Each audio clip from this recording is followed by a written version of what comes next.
Hello, good evening, everybody. How's it going? We are coming from the Cape, as always, as we always will be. This is for the Cape Independent, a small independent newspaper dealing with topics that are of interest to the Cape. And I'm here today with a fellow writer for the paper, Leo Barnes, who lives in the neighboring town of Paarl. And Arno Rood, an immigrant from the northern climes of the Free State, but more lately from Pretoria, who has been working hand in glove with the Afrikaner parallel state system, busy bringing his special brand of colonialism to our regions. So before we go any further, could you guys tell everybody what you've been up to recently, where you fit into the world, and then we're gonna hit some current affairs stuff, and we're gonna see what's happening there. So I'll start with Arno Rood, because you are the least associated with our little circle, whereas Leo Barnes, people will have noticed your writing on our paper already. So Arno, let us know what's cracking with you. Yes, so as you mentioned, I'm Arno Rood. I'm an attorney for Herter Spies Incorporated. So we're an attorney's firm in Pretoria, and primarily we deal with constitutional and administrative matters. Very often with a few quite significant cases that feature in the media, and that I think most of your listeners and readers would probably take some interest in. So definitely a firm and a legal course to take notice of. Specifically at the moment, I'm busy with the Malema matter that we're currently taking to the Constitutional Court for the Kill the Boer matter, and then also working on a matter associated with Malema as well to the Supreme Court of Appeal, that we're taking the not calling for the slaughtering of white people, at least for now, that we're taking to Bloemfontein to the court there on appeal as well. So quite an interesting space to be involved in. And yeah, that's pretty much it from my side. Currently on holiday in the Western Cape. So as Rob mentioned, bringing my brand of colonialism down here, but definitely enjoying the wine farms. Wow, that's excellent. I'm Leo Barnes. I have a far less impressive CV than both of the two gentlemen on the panel today. Right now, I'm primarily focused on working on the Cape Independent, writing articles, trying to analyze things just a little bit more deeply than what you'd see in the regular mainstream media, something that we are sort of striving for at the Cape Independent. And apart from that, I am primarily focused on absorbing as much information as possible, delivering it to people so that they can understand without having to read through mountains of crap every day just to get a basic understanding of the things that are actually going on in South Africa, particularly in the Western Cape, and trying to understand how that relates to our history and how that relates to the not very pleasant things that operate at the highest level of South African politics.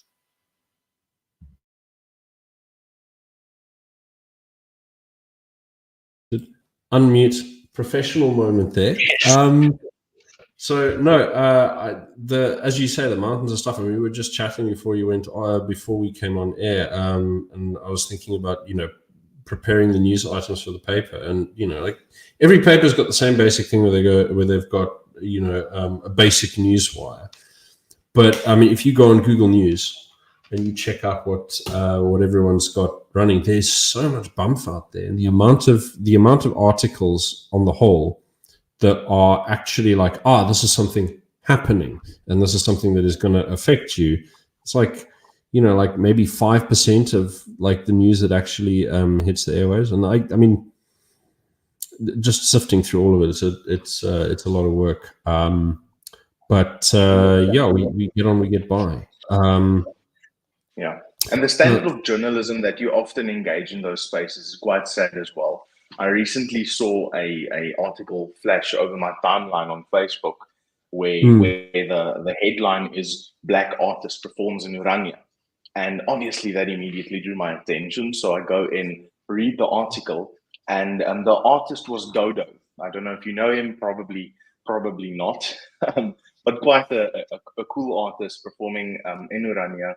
And the journalist, despite being apparently quite an awarded journalist with lots of acclamations to his name, literally in the article said an unknown artist performed in the Afrikaner enclave of Urania, like not even doing the basic research necessary to put out a decent article and actually inform their readers. They literally just put out a headline with a picture and then a bunch of nonsense spewed onto the webpage, rather than actually creating any worthy content to connect and educate the readers on any level. And I think the Cape Independent is definitely taking a different approach than we are currently seeing from mainstream media.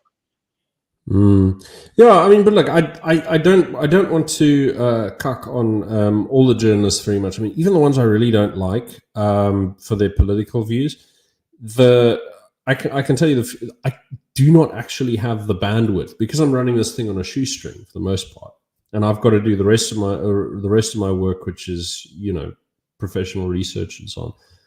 The amount of time I have for actual investigative journalism is like this big. I mean, my hair's still wet because I just came from the shower time, bath time with 2 little infants, so home life is hectic. I've got running 2 jobs at the same time. When you got time to do the investigative journalism, it's tedious.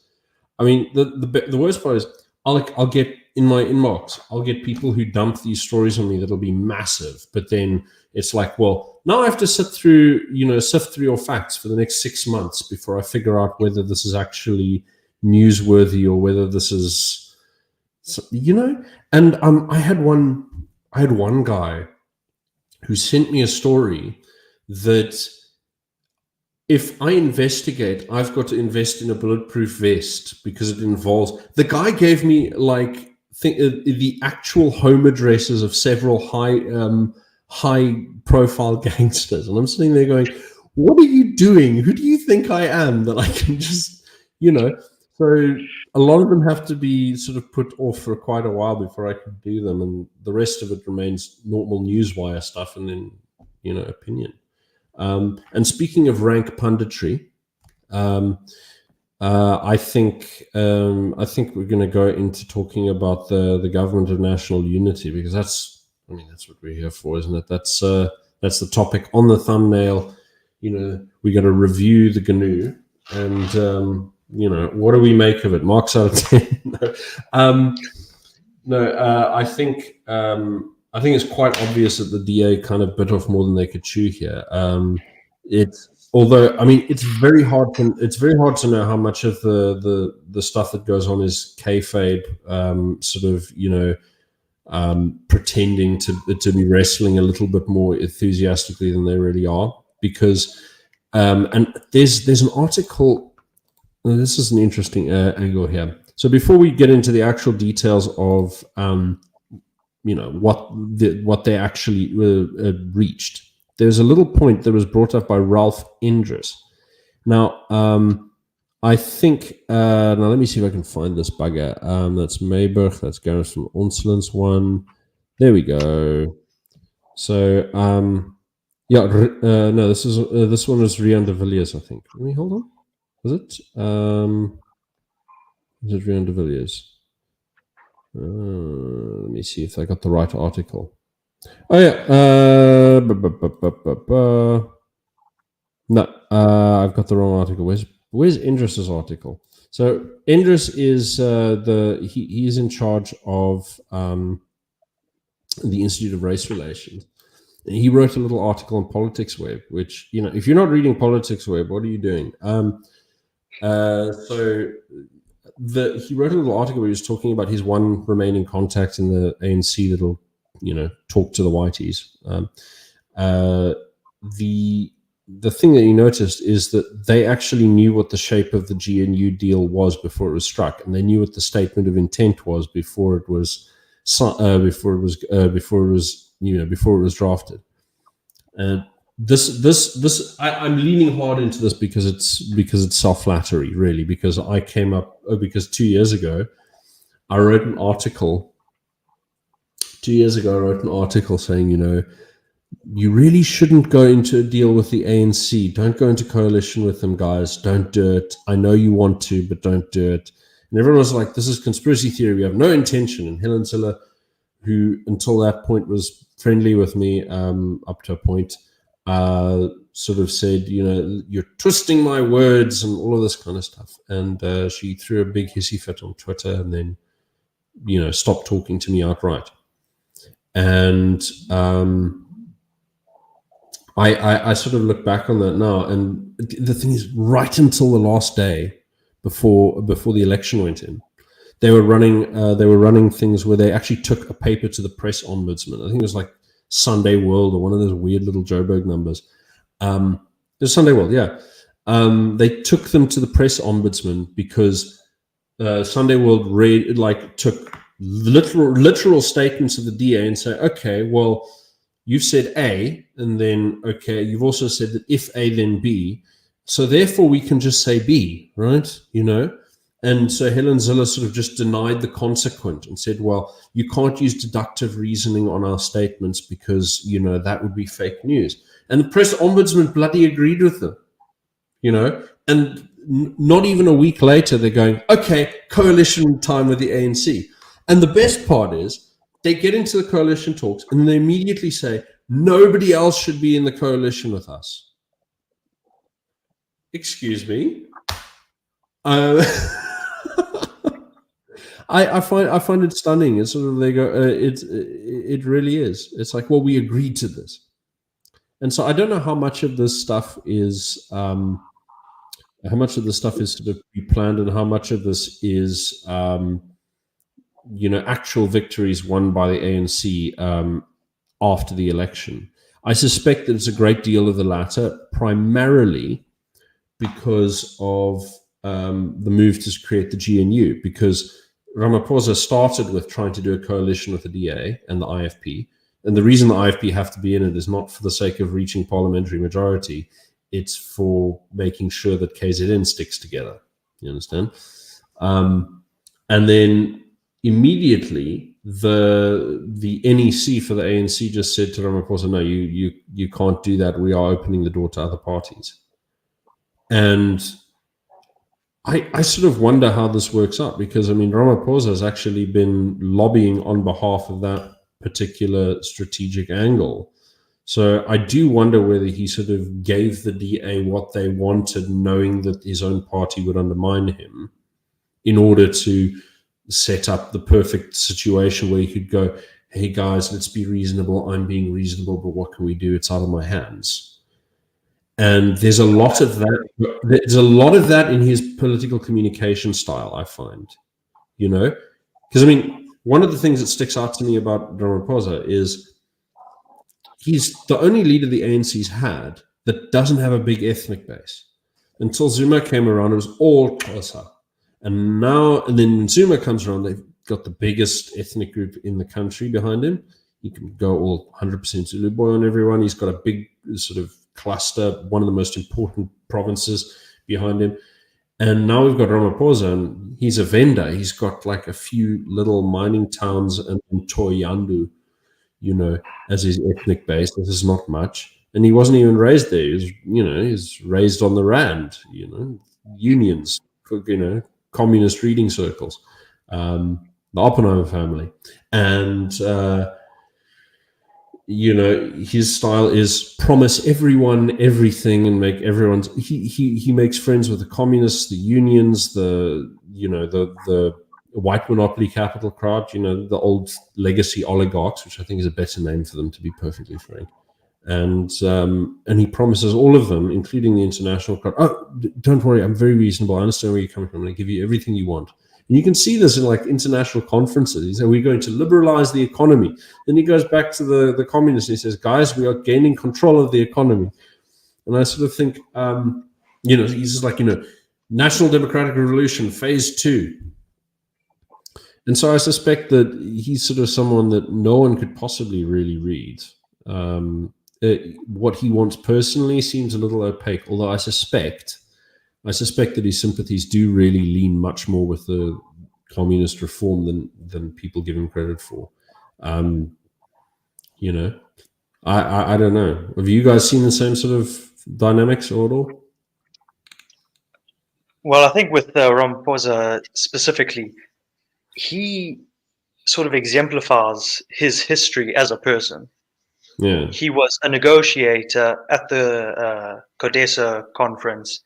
He's been integral to the formation of this iteration of the ANC, this supposedly more moderate, sensible iteration. And first and foremost, in my opinion, he's a businessman. He wants to sell people on whatever he's promoting. He wants people to like him. He wants people to agree with him, even if he has to be slightly deceitful with how he's portraying himself. He is someone who is first and foremost focused on achieving whatever political aim that he's set out to do. And right now, I think for him, it's about keeping the ANC together and keeping it in power. So I think as far as that goes, he will negotiate with whoever he thinks is the most sensible, stable partner. And I think the NEC is slightly more mystical in its interpretation of reality. I think they are a bit more ideological, especially in terms of their sort of young socialist, champagne socialist factions. And I think Ramaphosa has to play a very intricate game of trying to satisfy them as far as they don't vote him out, which they seem to always be at least a little eager to do. And after that, how do you reckon that he'll last? well, this is the thing in terms of him lasting. You can only keep this game up for so long. And if the history of the ANC is anything, it will tell you that they've never had 2 full terms for any president. It would be a hell of a thing if that were to change because of Ramaphosa of all people. Yeah, I mean, my bet's on 2027. ANC leadership conference. I think he's going to be gone then. Which then what's going to happen to the coalition? That's the one thing that I can say, and maybe to touch base on where this line of discussion started and bring it back to here, is I don't think that the discussion or the idea that this deal was signed beforehand necessarily holds water for me. Another reason that I say this is that the ANC did not expect to go below 50 in the core of what they are. Now, I've had a number of discussions with candidates on their provincial, the regional, and national lists that sat around the 50% mark. And these guys were immensely hopeful and enthusiastic about what the ANC results were still going to deliver. They did not think that they were going below 50% in this section out of the bat.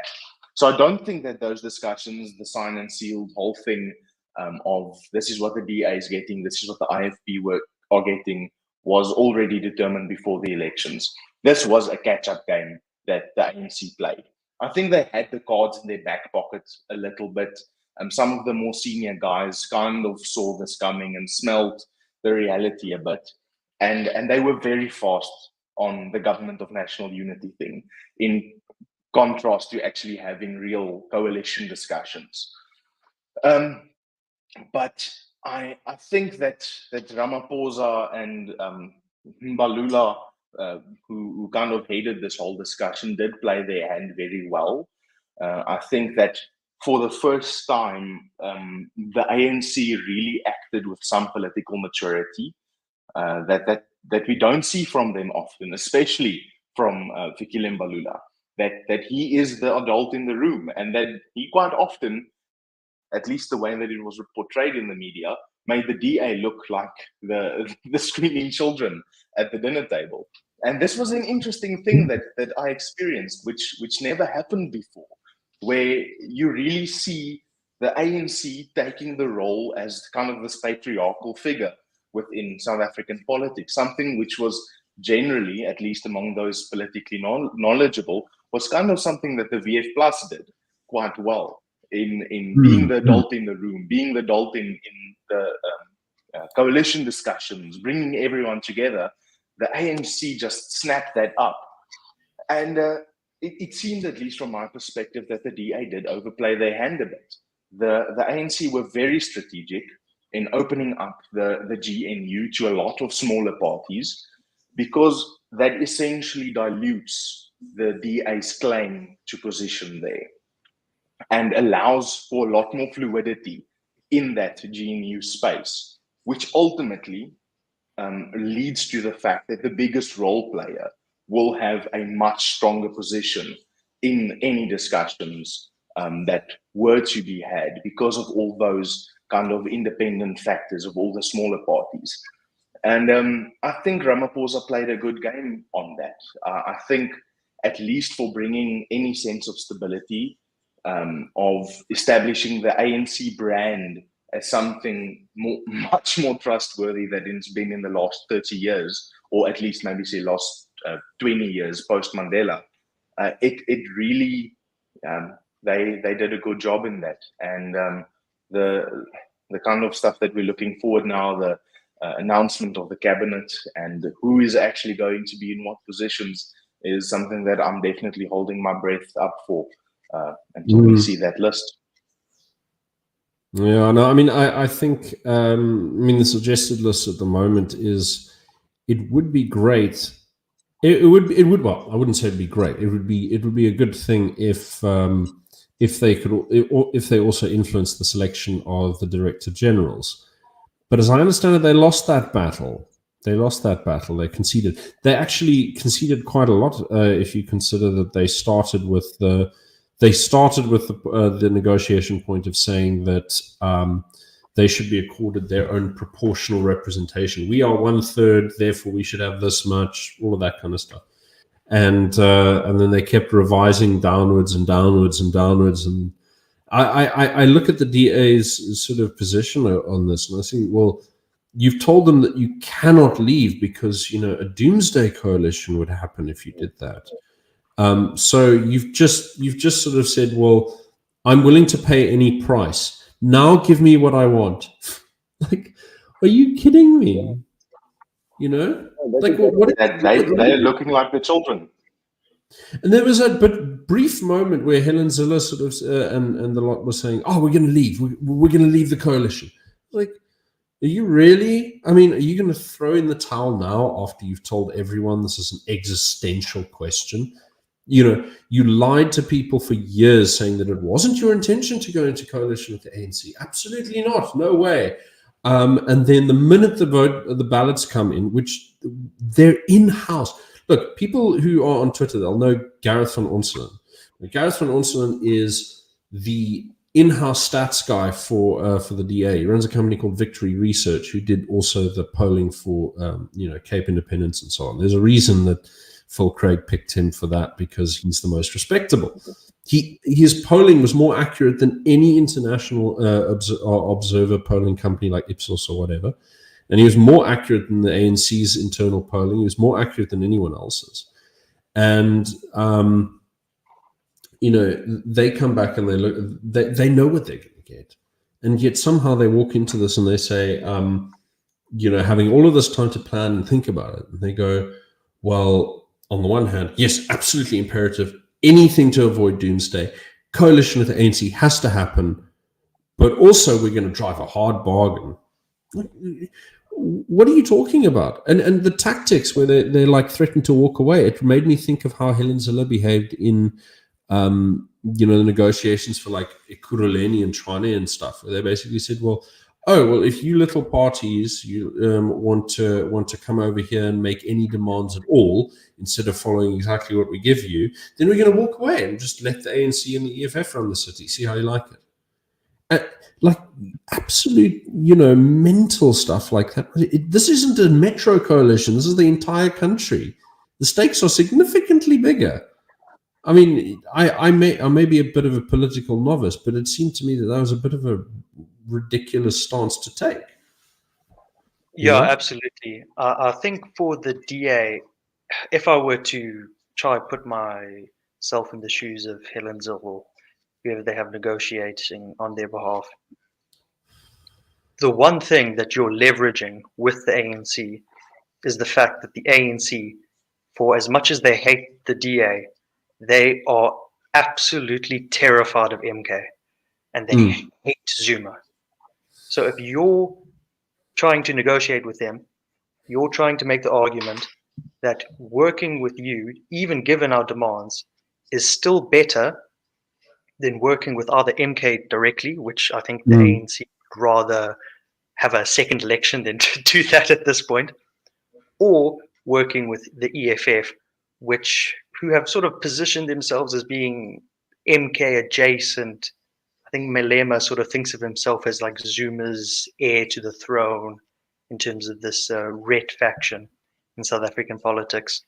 So apart from leveraging that, you are sort of tying your own hands and then walking into the negotiations.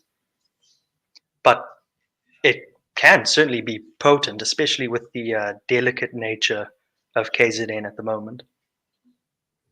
Yeah, I think whenever I think of like Malema and Zuma and the way that the ANC treat them, I always think of Chris Hani. Now, Chris Hani was an interesting. I mean, like, okay, comparing these two to Chris Hani seems a bit unfair because I have a special place in my heart for that guy actually because as much as I hate commies and he's a true believing commie, he seems to be a unique figure in the ANC in that he was absolutely incorruptible and dead serious about what he was doing for a living. And Clive Darby Lewis, who had him assassinated with what's that Polish fellow's name? It keeps slipping my mind. The guy is still in prison. No chance of pronouncing Polish names. Janusz Walisz, that's the guy's name. Anyway, so Janusz Walisz, he won't talk to the media, but Darby Lewis did a deathbed interview with Ernst Roots back in 2016 when he was dying of cancer in his home. He was on medical leave from prison.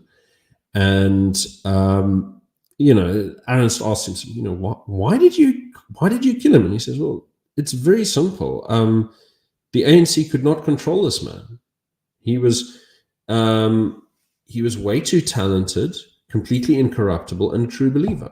And he had to be gotten rid of because he would have brought real communism to South Africa. And the interesting thing is now I had a contact in PE who I haven't spoken much to in the last year or two, but I'm keeping this person's even their gender out of off the air for a very obvious reason. They told me that when they were working for government over there, they knew the son of the man who gave the information to Darby Lewis of how, when, and where to get hold of Hani and put a bullet in him. And the man gave this information to his son on his deathbed out of guilt. And it seems to me that while there may or may not have been a very high-level conspiracy in the ANC, at least some element in the ANC kind of wanted the same thing as Darby Lewis did. And I look at Malema and Zuma, and clearly they are not incorruptible. However, they are certainly beyond anyone's control. And I think they've demonstrated that. They have enough talent and they have enough of a support base that they can't be entirely stopped. So they have to be sort of contained a little bit. And the strategy at the moment seems very similar to what's gone down in Europe for the past 20 odd years, where they go, okay, well, the far right are big stinky, and we keep them, we keep them outside. Makes me think of ever since I started having young children, I had to put the kitchen bin outside on the strip so I can put the, because you can't have that stinking up your kitchen. But it's a strategy that has limited application because, I mean, again, Gareth van Onselen, very liberal, not going to listen to his opinions on everything, but his research is top notch. And he put out these wonderful stats on the ethnic composition of voters in South Africa. Now, I've done my little nerdy thing of like tracking the voting in South Africa over the past several years, and I post those graphs to death on YouTube. Actually, yeah, I have this open in another tab, so I'm going to do this now. Hold on, let me get this. There we go. So I don't know if you can see this. So now this is not Gareth van Onselen, because he gave much more up to date and detailed figures in this with like real racial breakdowns and everything. But there's this graph over here. This demonstrates something that you can see is like when you look at the ANC and its splinter parties, that's the big green line up there, and you look at the NPDA, Vryheidsfront, Action SA, like these are almost straight lines, right? Like South Africa has not changed. South Africa really hasn't changed much, and it holds true almost in every province. So let me see if I can zoom out. I did this for the Western Cape as well. Yeah, so over here you can see the Western Cape. So the one on the right is the parties themselves, and then I amalgamated a couple of the parties in clusters here on the left, and you can sort of see that the green on the bottom is the colored identity parties, and they go through periods of going, no one's looking after us. We're gonna sort you out. And the last time that they showed up to the party was in this period where the NP and the DA were, well, at the time the DP were trading voter bases. So in that little gap, you got the coloreds sort of went into their own house. And they're doing it again as the ANC is losing the representativity. But that line over there, ANC, EFF going down like that, I mean, this is, there's a very, very clear pattern that you can see across the country where ethnicity drives votes. And it seems strange to me to think that containing the splinters of the ANC forever is something that can work. We know on the one hand that MK is not going to last forever because they're held together with string and duct tape and Jacob Zuma's spit.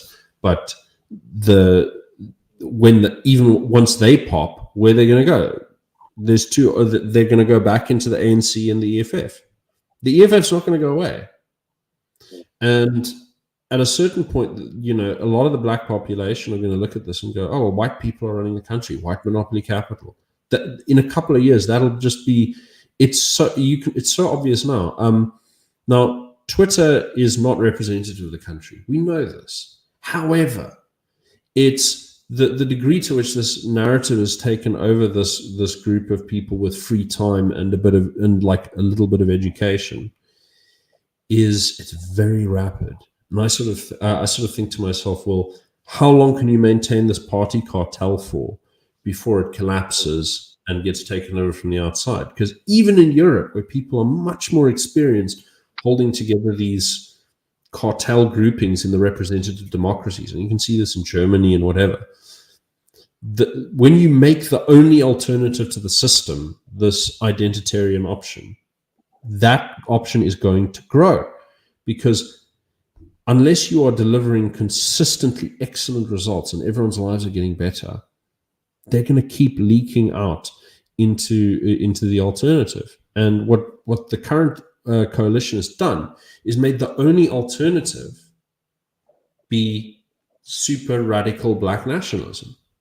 It's like, well, now your options are status quo or Zimbabweification. And people are going to go, well, you know what? At least Zimbabwe wasn't ruled by white people. And this is going to be a thought that will occur to a lot of people. I don't know if you're seeing the same thing, Arne, but it's a very, very striking dialectic that emerges once you do this, at least from my perspective. In a general sense, I agree with everything that you say, so I'm not going to reiterate that. I think what really stands out for me from those graphs, though, and if you look at election results throughout, essentially from 1999, which I think was our first real jostle in democracy. 94 was obviously something quite unique.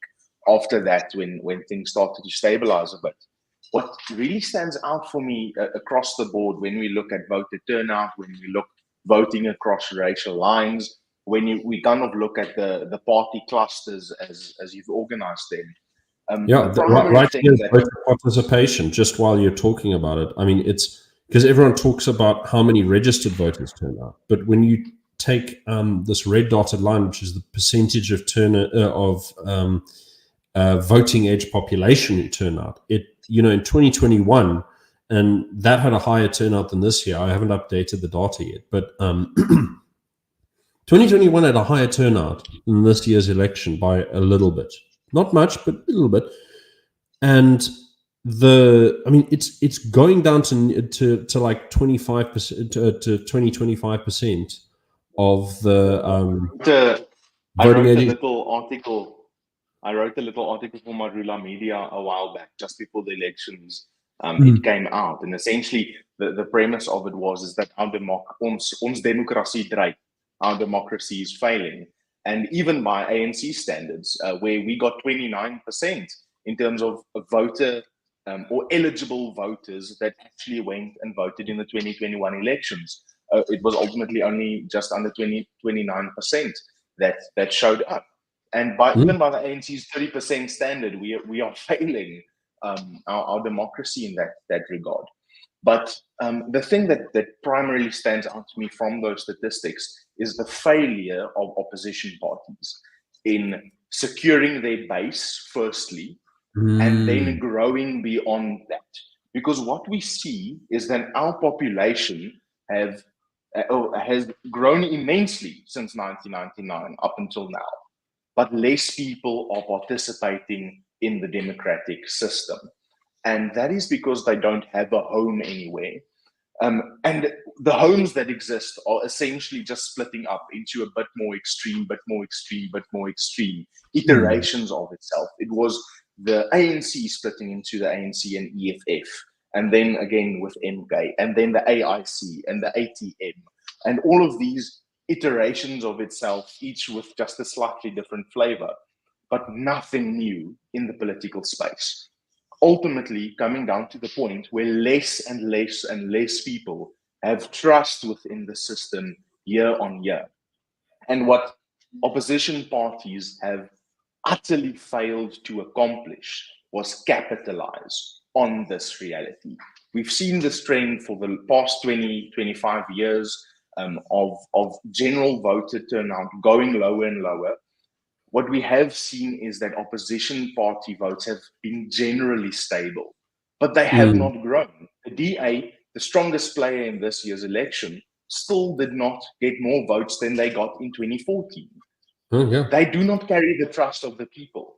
And they've stayed completely within their general voting patterns in terms of race, in terms of the urban-rural divide, in terms of suburban and urban divide. Nothing has really changed in that regard. And that is just an utter reflection of opposition party failures in capturing the imagination and trust. I must disagree here. And the reason is this. So what I picked up from the votes is that, and Gareth van Onslo's data really bears this out, is that black voters just do not care for anything, for liberalism. They don't care for any minority rights. They don't care for property rights. They don't care for any of that kind of stuff. They want free stuff, and then what racial privilege is, and that's what they vote for, right? So that's, I mean, it's very, very clear. You've got this 2/3 majority for black nationalism, and it doesn't move. What the DA did, and I think this is why what I consider their campaign to actually be an extremely successful one. I think it's a very successful one, because what they managed to do is they gained back the votes that they lost to the Vryheidsfront Plus. They gained back the votes that they lost to Action SA. They gained back the votes that they lost to a whole bunch of small parties. And they did this by putting together the multi-party charter and saying, hey guys, a vote for any of us might as well be, but if you give it to us, we have the stronger bargaining position. And everyone's, I think a lot of people saw that as, it's like, well, if I might as well vote for, if they're all one, I might as well vote for the winning guy, right? Rob, I completely agree with you in that it was good for the DA. Definitely, that was a good approach for the DA, but it was bad for the country. They eviscerated Cape Independence. I have to point that out. We are all Cape Independence supporters of this paper, but we have to admit we're completely wiped out, and with good reason, because the DA managed to tell all of those people, and it's a lot of people who think Cape Independence is a good idea, at least as an idea. He gave all of those people and said, no, you don't have to leave the country. There is hope. Vote for us. And everyone went, yes. That's a big thing. Just to touch back on the core idea, is yes, it was good for the DA in that they gained the votes back from the Vryheidsfront and all of the smaller parties that they shared a bit of votes to in 2019. But they still got less votes than in 2019 in total. The block of votes for minoritarian parties, as you've pointed out, for opposition parties, and I mean real opposition, not ANC and Splinter, all of their little ATMs and AICs and everything, is the same. In fact, it's smaller than it's been anywhere across the history of our democratic South Africa. And what the problem there is, and that's the failure that I'm alluding to, is not that they grew a bit from 2019, it's that this block did not make any inroads into people that are not registered to vote, did not make any inroads in people that gave up on voting. And that's even if you want to talk about it across racial lines. If you want to go into Pretoria West, to Danville and these areas, where kind of the Afrikaner parties and Christian parties should do quite well, the ACDP and Vryheidsfront Plus, where we should have seen quite significant votes during this election cycle, we didn't, primarily because people stayed away. They didn't vote. And it's the same for quite a large portion, even for the DA, is they didn't show any actual growth beyond the traditional lines that they've always had. And those lines have been shrinking. Whilst the ANC, everyone says, yes, the ANC shrunk so much. They didn't. They just splintered. And ultimately, what the election now looks like is just a jostle up of different subsections of the parties that we've always had, rather than anyone making any meaningful impact within the dynamic that we find ourselves in. And I think that's my call to political parties in this next cycle, is realize that the work is not just siphoning voters off of each other. Obviously, that's always going to be in play because there is this areas of intersection between them. But if we really want to make meaningful impact, we need to tap into those voters that did not show up. Again, 2021, I haven't looked that much of the data of this round, but in 2021, it was 71% of voters that are of voting age, whether registered or not, did not go and vote. We need to get those people registered. We need to get them involved. And then if I can just add something to that, we need to get their mind of what democracy entails broadened, because that's the main issue. I think people feel disenfranchised when they essentially think we just vote and that's our execution of democracy. But democracy in the way that we should do it is so much more. It's a day-to-day thing.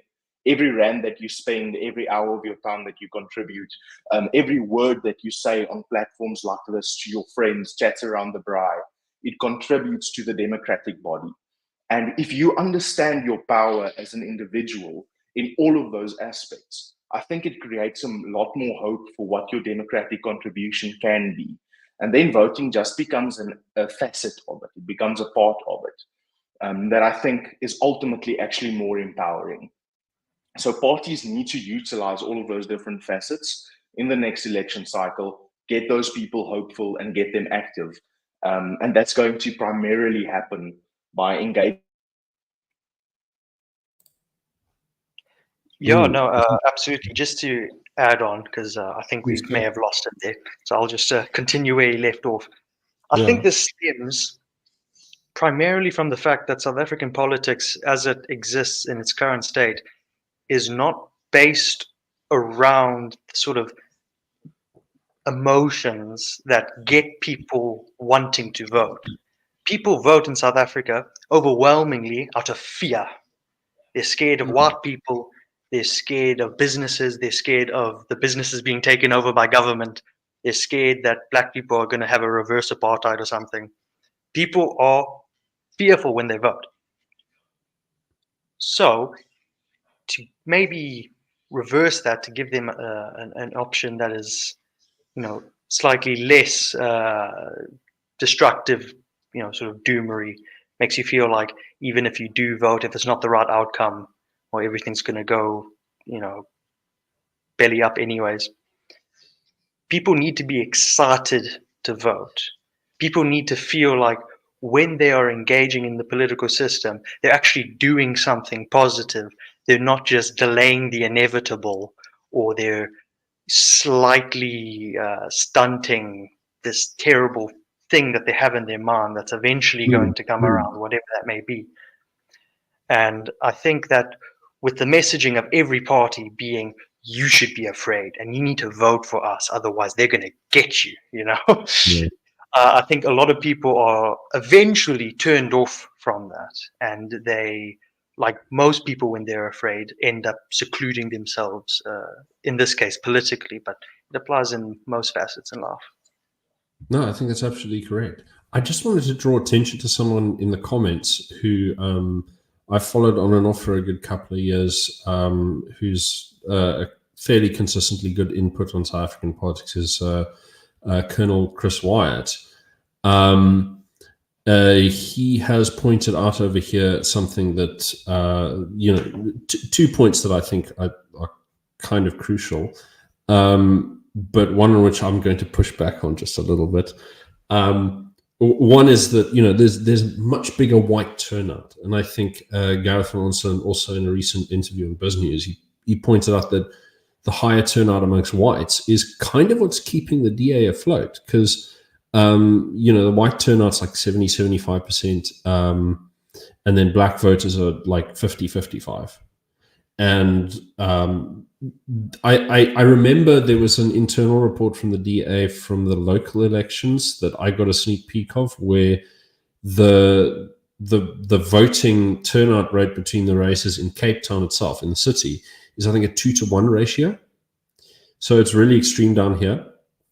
And I think this is something to pay attention to. But while I think a lot of people, and Chris Wyatt, I think, has sort of given us a little example of this. A lot of people are very defensive of the DA. They don't want to sort of say, okay, this is a racist party. And I don't think they are. I think they're actually kind of a bit left-wing. If you look at the people writing their policy and what happens. I mean, the Western Cape Education Department policy from a couple of years ago is extremely woke. It outpaced the ANC for wokeness. You got, Leon Schreiber, who pushes Fabian socialism and says that, South Africa should be modeled after Lula's Brazil. You got Gwen Ngwenya that says, well, who needs tailor-made policies for South Africa and just rubber stamp UN social development goals? So I think that the DA is actually sort of like the United States Democratic Party in a sense.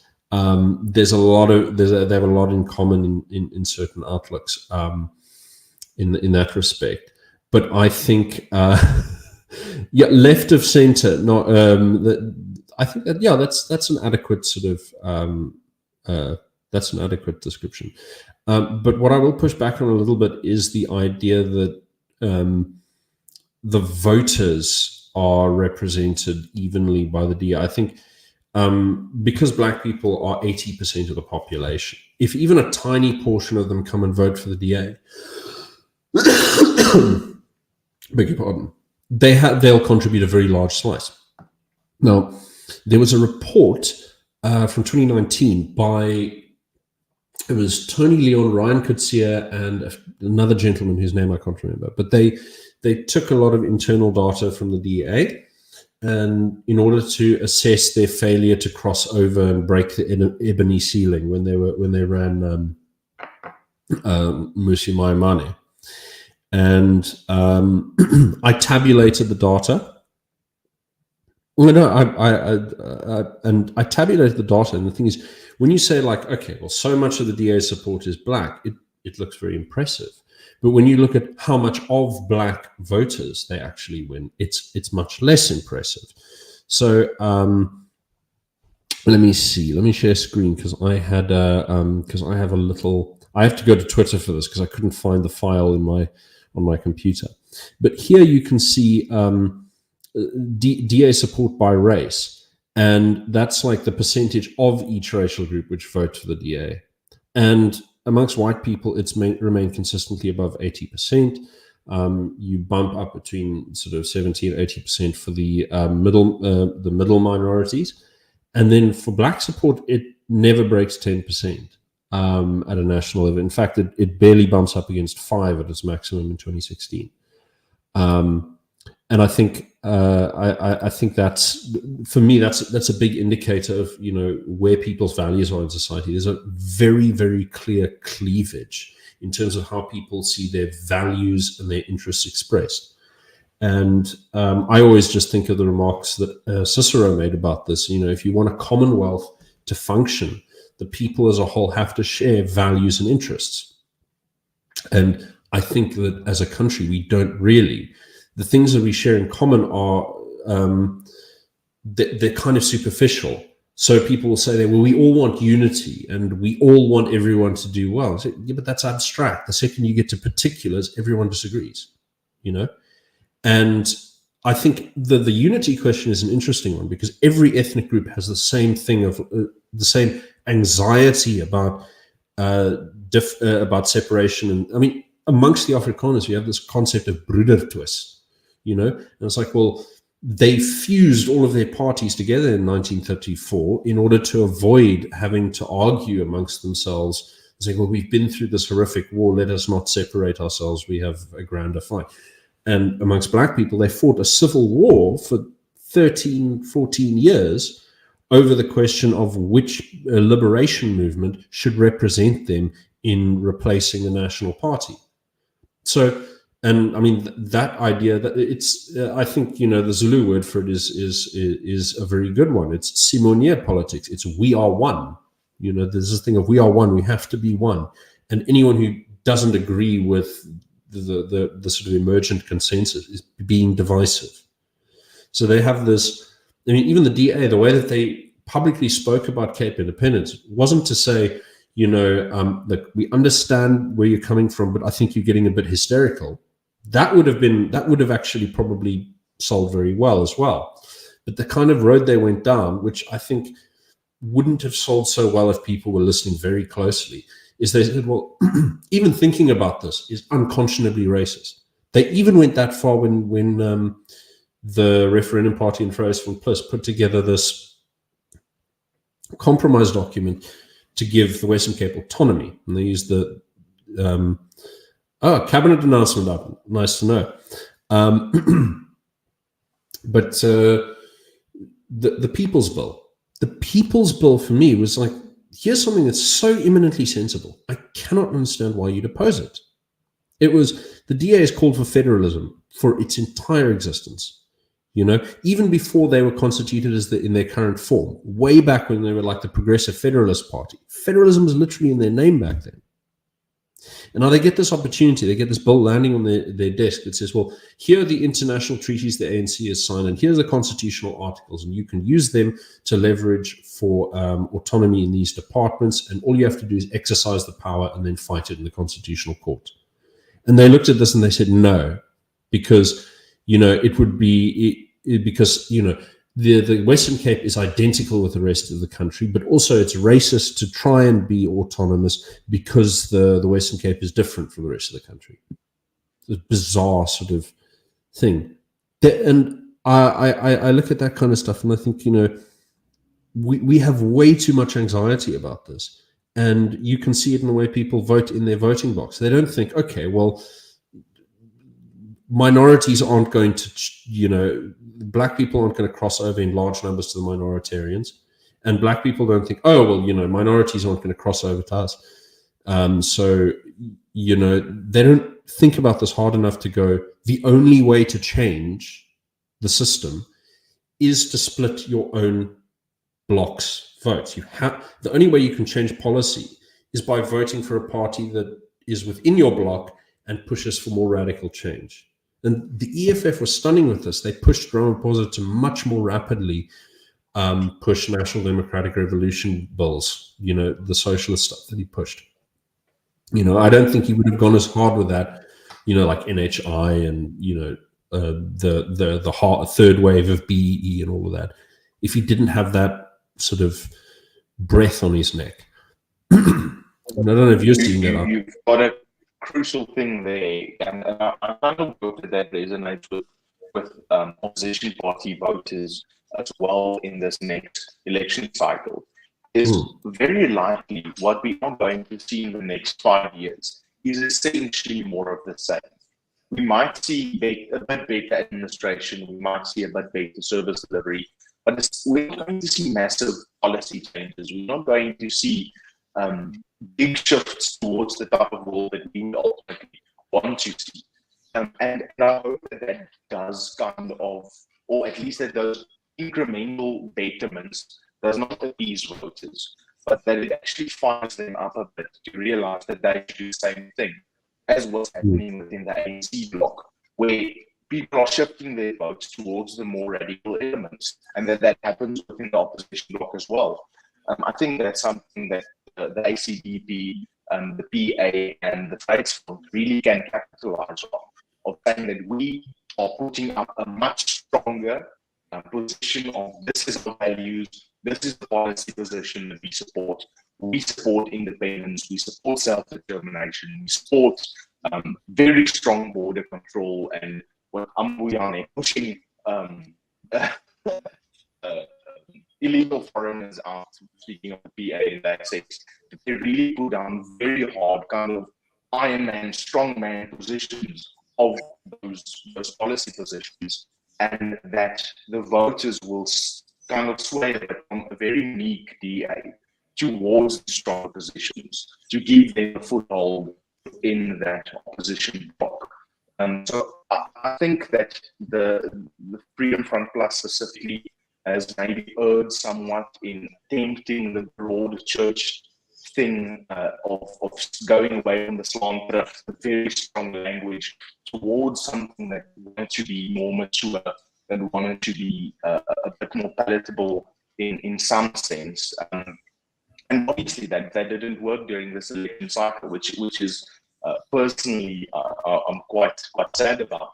But perhaps in the way forward, something that should be part of the consideration of all of the opposition bloc parties, minoritarian bloc parties, should be how do we strengthen our position, how do we communicate clearly, and then say, listen, we are going to push through these more radical elements, and specifically self-determination.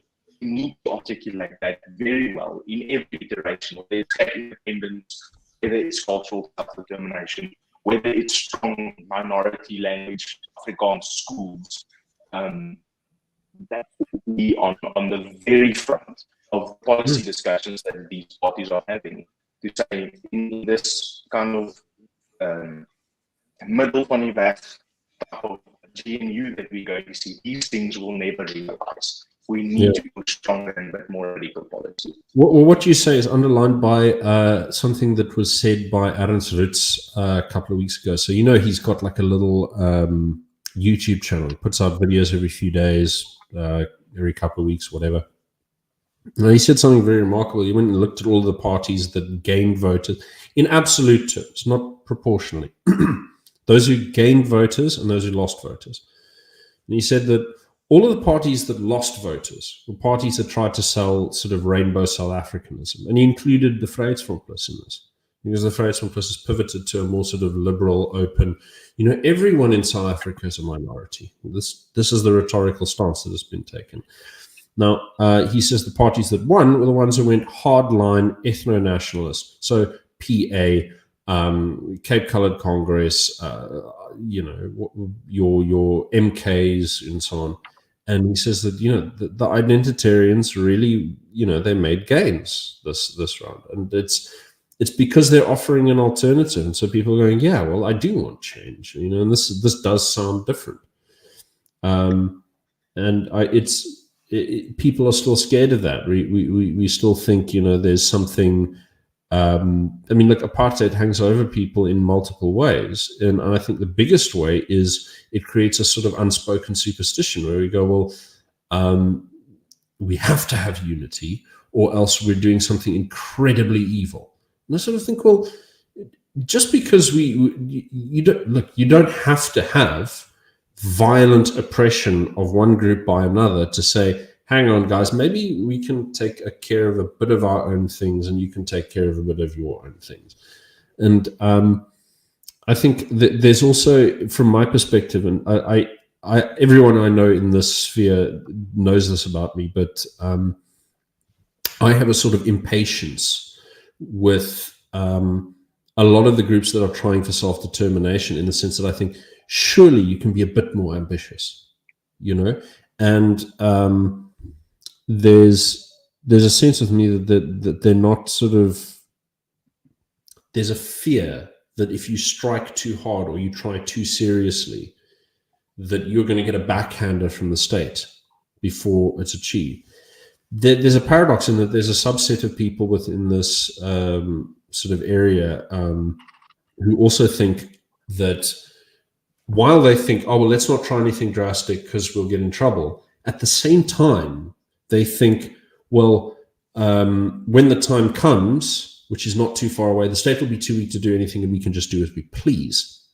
Now, I think, that's never really going to happen. It's not like there's a solid break where all of a sudden you can do what you want.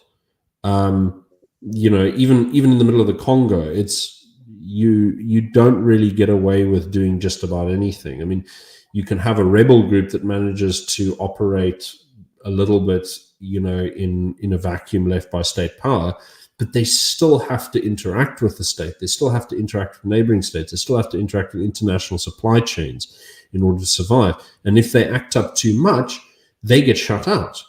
And this is even for people at the absolute edges of international political economy. I mean, think about what it means to try and think that way over here in South Africa. I mean, if we collapse, we're not going to become like the Kivu provinces in the DRC. At worst, we're going to become like Zimbabwe. And over there, you still don't really mess too much with the state, or you're going to go into protracted armed conflict. You see it in Mozambique or wherever. So there is a sort of simultaneous timidity in the present with a bravado for the future that sort of justifies taking a slower and more cautious set of actions in the present that I think it's not kind of congruent with what we're dealing with. You acknowledge that the state is going to put a limit on your power, but you've got to work around it and you've got to actively dig those tunnels, so to speak. If you're not actively digging, if you're not actively digging those tunnels, by the time the state collapses, you're not going to have any breathing room. I think the first thing there is, speaking of the ceiling, is at least push up against it.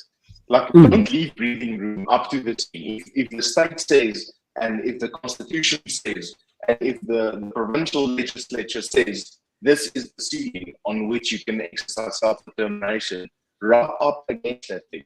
Try to get every inch of space that you can get whilst you are working for a runaround. But don't stand back and say, we're not going to push for this right now. We don't want to make them angry. We have this plan that one day we are going to do something. And fair enough. Okay. But in the meantime, this is the allotted space that we have. Utilize it fully. And I give a round of applause, I guess, to the solidarity movement in Africa. I think in that regard, is that they are using that space quite effectively.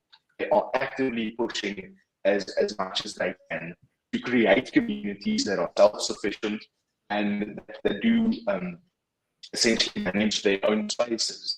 Obviously, it's a massive task that they are attempting in that. But I think at least there's movement, there's momentum, there is energy in that space. And that's something that these other organizations perhaps should take a look at and engage with more effectively, at least copy a bit of what they are doing in creating energy and momentum to push up against that ceiling. I don't know. Just regarding your signal, do you think maybe if you turn off the video, your voice will be a bit more clear?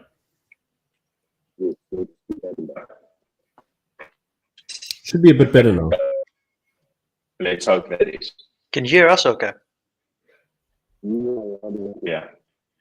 Okay. Okay, well, I just want to circle back around to the whole unity, and maybe this is where the timidness for some of these self-determination organizations come from.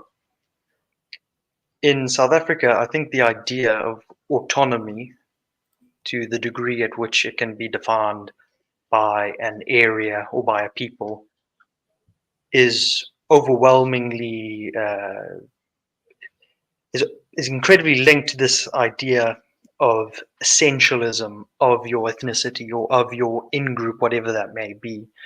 So for each party, and for this I defer mainly to the ANC and the DA, even though you've already essentially distinguished yourself between minority and not minority, within that, you cannot allow any more degrees of distinction. You have to push this idea that you are black, essentially, or you are a minority, and you're not something deeper than that. And if you do consider yourself as something deeper than that, then that's beautiful, and that's what we all share in common. But don't you dare suggest that that should mean something a bit more than that. You know? So I think in South African politics, in terms of the voting, it splits up between minorities, the black majority, and then Zulu people. And I think the Zulu people in this country are perhaps even more than Afrikaners, represent the what's beyond this notion of just all being together 100% of the time. I think with the IFP throughout the years, and maybe even now with MK, depending on how they want to push themselves, this idea of we have to all be together, autonomy is not really an option, especially along lines that can even be construed as ethnic, is getting challenged and will be challenged more, and perhaps there will be some more developments in that.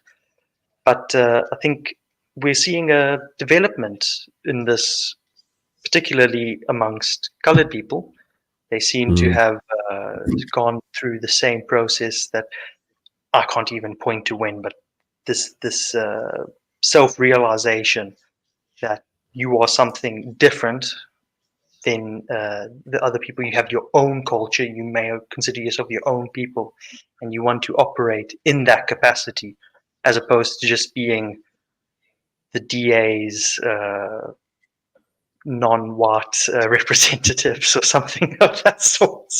Yeah, I mean it's hard because I think for them they're in the unfortunate position that they have no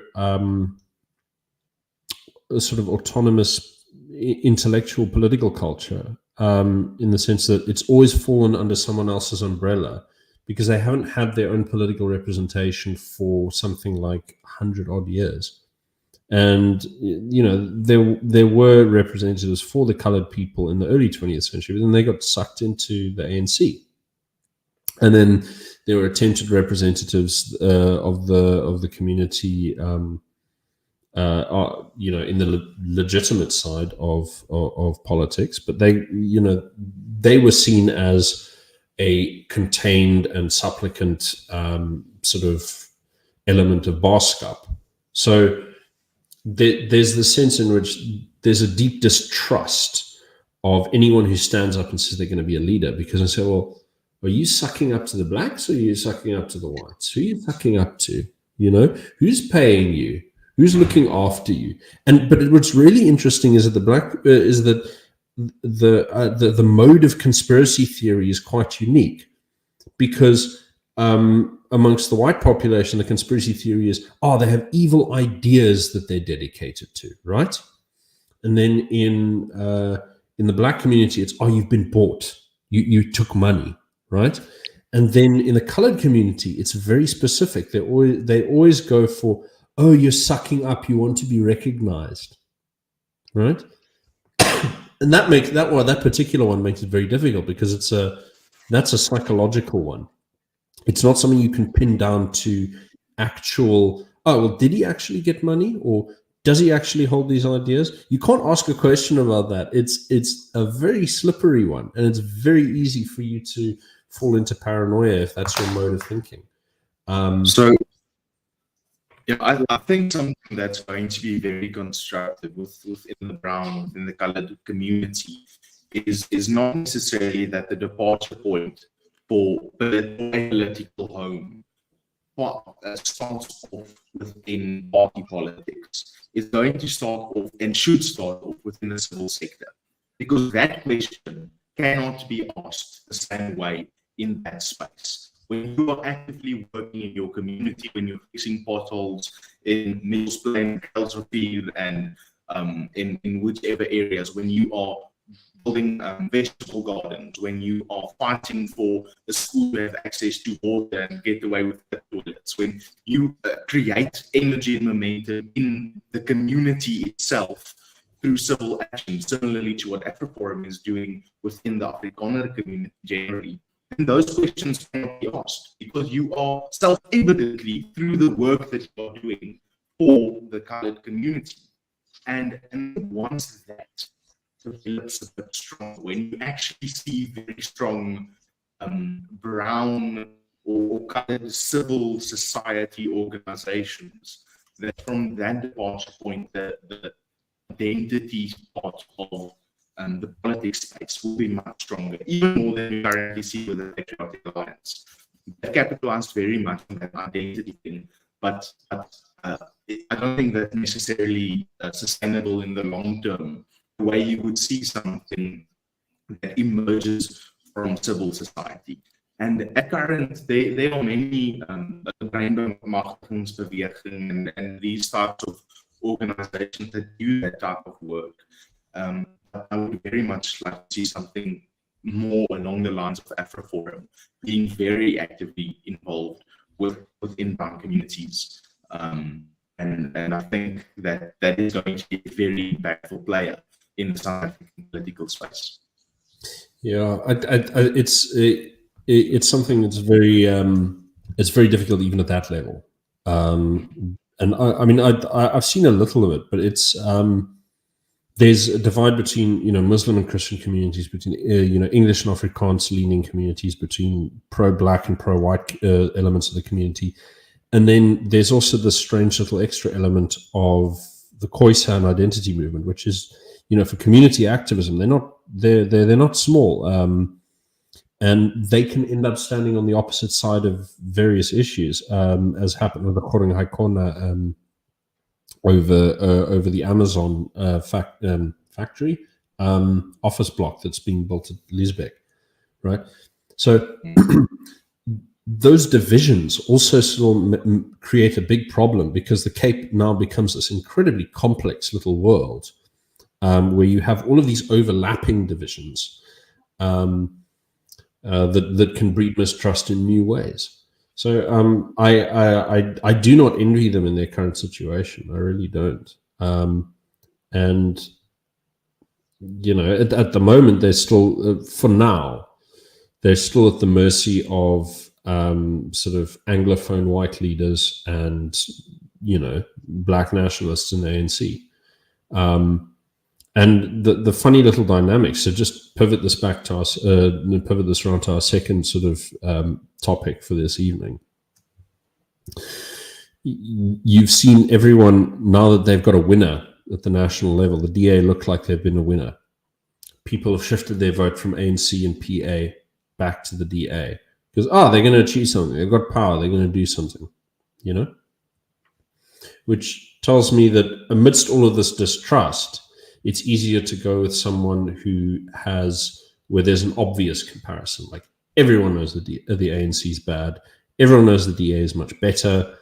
And it's an easy choice when you can see that the DA are making gains. I don't know if that's going to hold in the long term, but they've been having a bit of a celebration because they won Beaufort West outright for the first time in years. They won, and they took 3 seats in one by-election. Well, there was because there were 3 wards up for election. All 3 of them went to the DA. And there was some speculation. It wasn't just me, although I was the only one making this kind of speculation. But I was thinking, you know, you have this national, you know, coalition. If it becomes necessary for the DA to reach out to someone in a local election, will they reach out to the ANC? You know, and I think, you know, they'll avoid it if they can, but I don't think it's going to be a red line anymore. That's the interesting thing is there's speculation. Like I've gotten this from some leaders in some smaller parties as well. They've said things like the DA and the ANC may extend their coalition plan to the local level in 2 years' time to try and suffocate MK and the EFF. And that means really bad things for any small parties, because it means taking away all of those paid positions that your dedicated activists are sort of hanging on to. And we recently saw a certain candidate from the Vryheidsfront Plus called Gert van Niekerk, who's a prominent member in the Western Cape branch, get cut out of the coalition in George. Now, I have not been able to get anyone to tell me exactly why he rubbed them the wrong way, but apparently he did.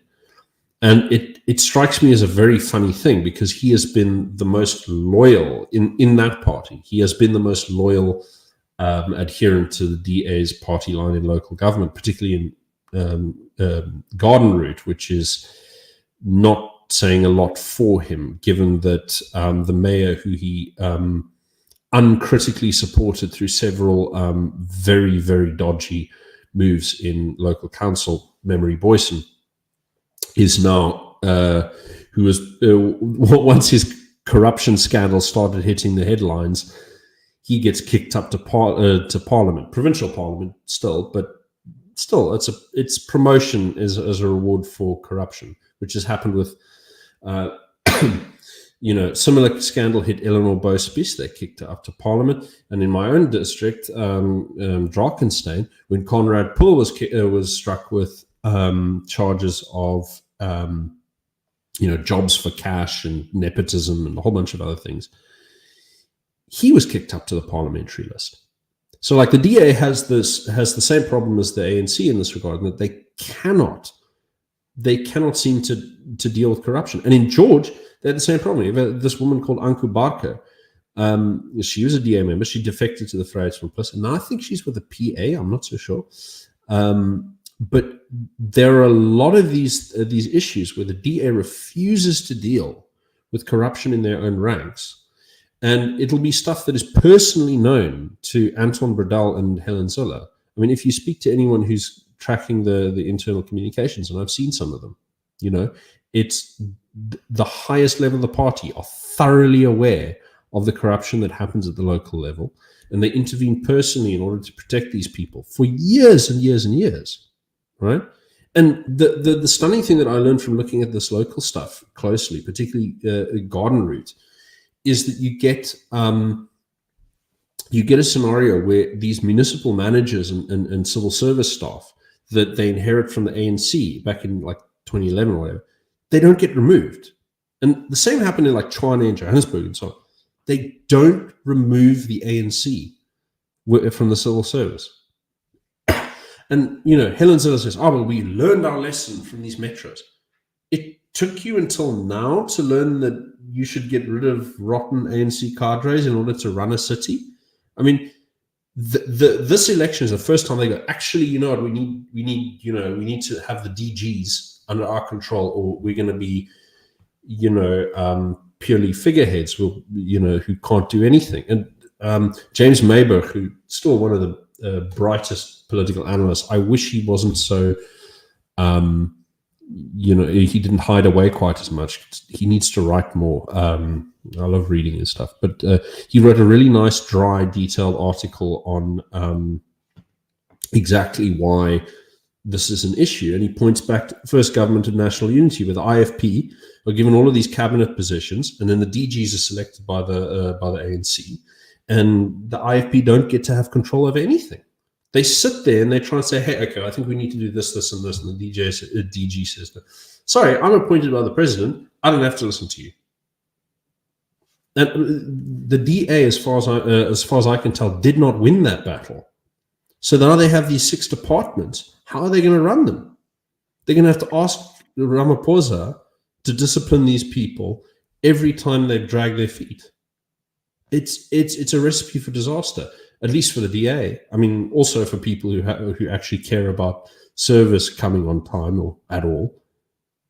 But this is not a good thing. And I look at these sort of rotten boroughs in the Western Cape, Knysna, Plett, George, Paarl, Wellington. And I think, there's a role to be played for a party that can capitalize on the DA's corruption at the local level. But nobody wants to poke the bear there for some reason. And I understand the Vryheidsfront have come the closest, right? Now, you every now and again they'll get the DA will get really angry at them, particularly in Swellendam. And there's a wonderful guy who's chair over there. And he said there's the auditors oversight. I can never remember the official names of these positions, but the person in charge of overseeing the finance committee, they are traditionally like an opposition member. And when the DA in charge of Swellendam was the Vryheidsfront, and when they went into coalition, the chair selects this person, and he picked an ANC member because he said, well, the ANC are going to keep you in check. And the DA threw their toys out of the cot and said, how can you do this as a betrayal, It's kind of crazy stuff. And I think, no, it makes sense, checks and balances. But you've got this really strange culture in the DA. Now, obviously, everyone knows they're not as corrupt as the ANC. But when I sit and look at this kind of stuff, I think, that's not a good standard to hold yourself to. You have to be serious. And Q Elgin, who's a long-standing member of the Vryheidsfront Plus, wrote a piece for us about a month and a half ago, where he said, the Vryheidsfront Plus is the watchdog of the Western Cape. It's a fantastic position. And in almost all districts, the Vryheidsfront Plus does play this role. The reason I was surprised to see Gert van Niekerk not make it in the George constituency when he got bumped out of Garden Route is that he was the only member of the Vryheidsfront Plus that never, ever checked DA behavior, insisted on following lockstep with them. So, even when they were voting on things that really, really they shouldn't have voted for in council. And, there's links in the description here where I detail some of this stuff. But yeah, no, there are smuggles which abound. This is South Africa. Smuggle is the national bird. And I think the big problem is that parties that know they're going to have to deal with the DA in coalition deals, see, there's a reluctance to take on like a really antagonistic position. I think probably because of the way the DA negotiates. I mean, you guys must have seen some of this. Oh yeah, 100%, 100%. Even just as from an outside perspective, somebody who's lived in KZN and now in the Western Cape, the DA plays a very similar game to what the ANC did in KZN, except in the DA they like to politically shut out people, dominate through less intimidation, more just being able to dominate most municipalities and leverage that. Whereas in KZN, they generally just shoot you if there's a particularly big problem that needs to be sorted out. And I think in the Western Cape, you have a situation where the DA is an opposition, technically, on the national stage, where they can both be the little guy to root for, whilst also being essentially the one only party in the Western Cape that people really care about, beyond specifically political communities. The Freedom Front is very good at what they do, trying to keep the DA in check. But at the end of the day, the DA is the Western Cape party, and they leverage that to essentially create a contiguous narrative across each municipality that even if there is corruption, then you can be sure that they're sorting it out, even if they're not. And you can be sure that it's still not as bad as the ANC, which is certainly... Well, it's still true. It's still true, even if we get pissed off at them and they still suck. We know they're better than the ANC, but there's this weird mental block everyone has with it. There's a big chunk of people who are very, very like serious DA. No one else. And you tell them, okay, the DA is not doing great, and they say, "Oh, do you want to vote for the ANC then?" I go like, no, we have other parties. See here, Vryheidsfront, ACDP, etc., and they go but like they're never going to win. So yeah, but that's a self-fulfilling prophecy. It makes me think of like Spartacus. You've got to do the I am Spartacus thing to some point. So yeah, I will vote for the little guy to give the DA a bit of a poke in the bum. Because look, I'm going to put it this way and be really, and it's not a charitable point to the DA. I'm giving them their due. They have the most competent technical managers of any party. They have the smartest, most experienced politicians. They have the best donor structure of any party that there is. Unfortunately, their big campaign mastermind has just retired. What's the guy's name? It's Greg Krumbock. Is a guy who was born in Germany. His parents came down here in I think like the 1960s or 70s. This is a person who's been running the DA's campaigns since the 90s. He put them on the map, from like a single-digit percentage point to where they are now. They've saturated the minority bloc completely. So I don't know how they're going to do after this, but who else do you have who's actually got this capacity? And this is the thing.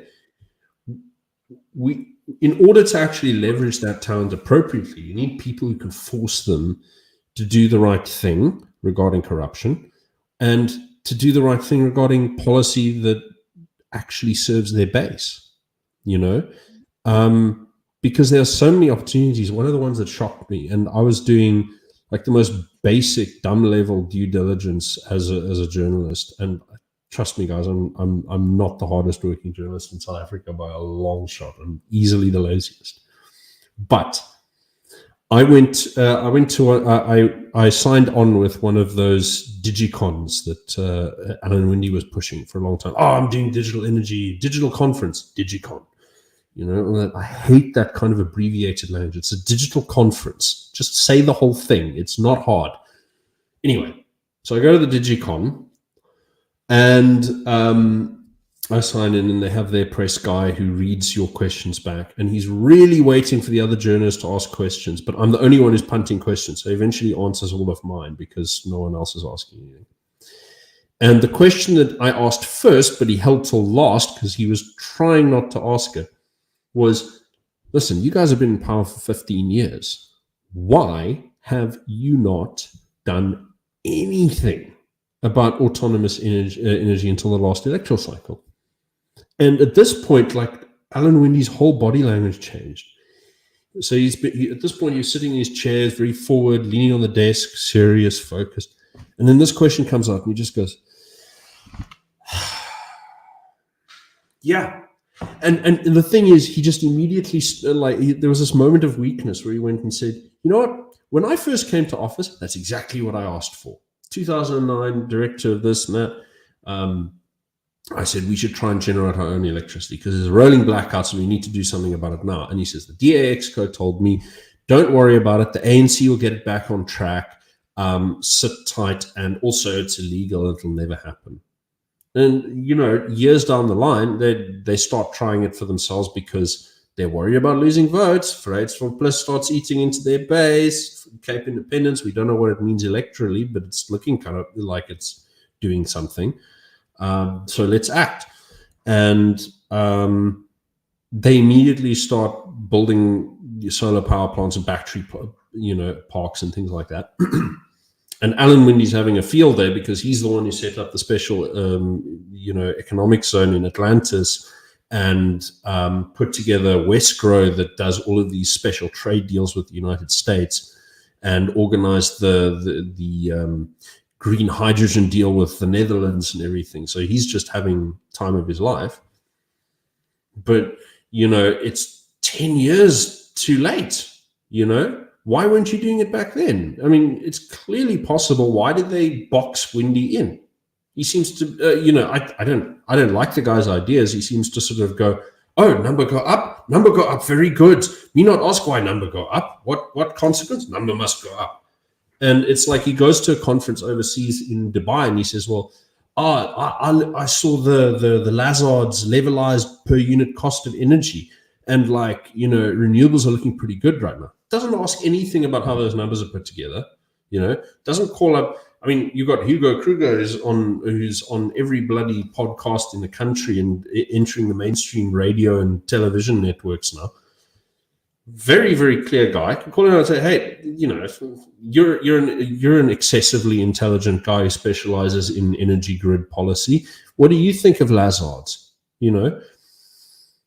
It doesn't occur to them. They don't ask how the numbers are put together. They just go, well, number go up, And Windy is number one for that kind of stuff. He's good at what he does, but there are questions he doesn't ask, and it's too late. It's too late to fix it now. I mean, the DA has now said, oh well, we'll do devolution now that we've got national government.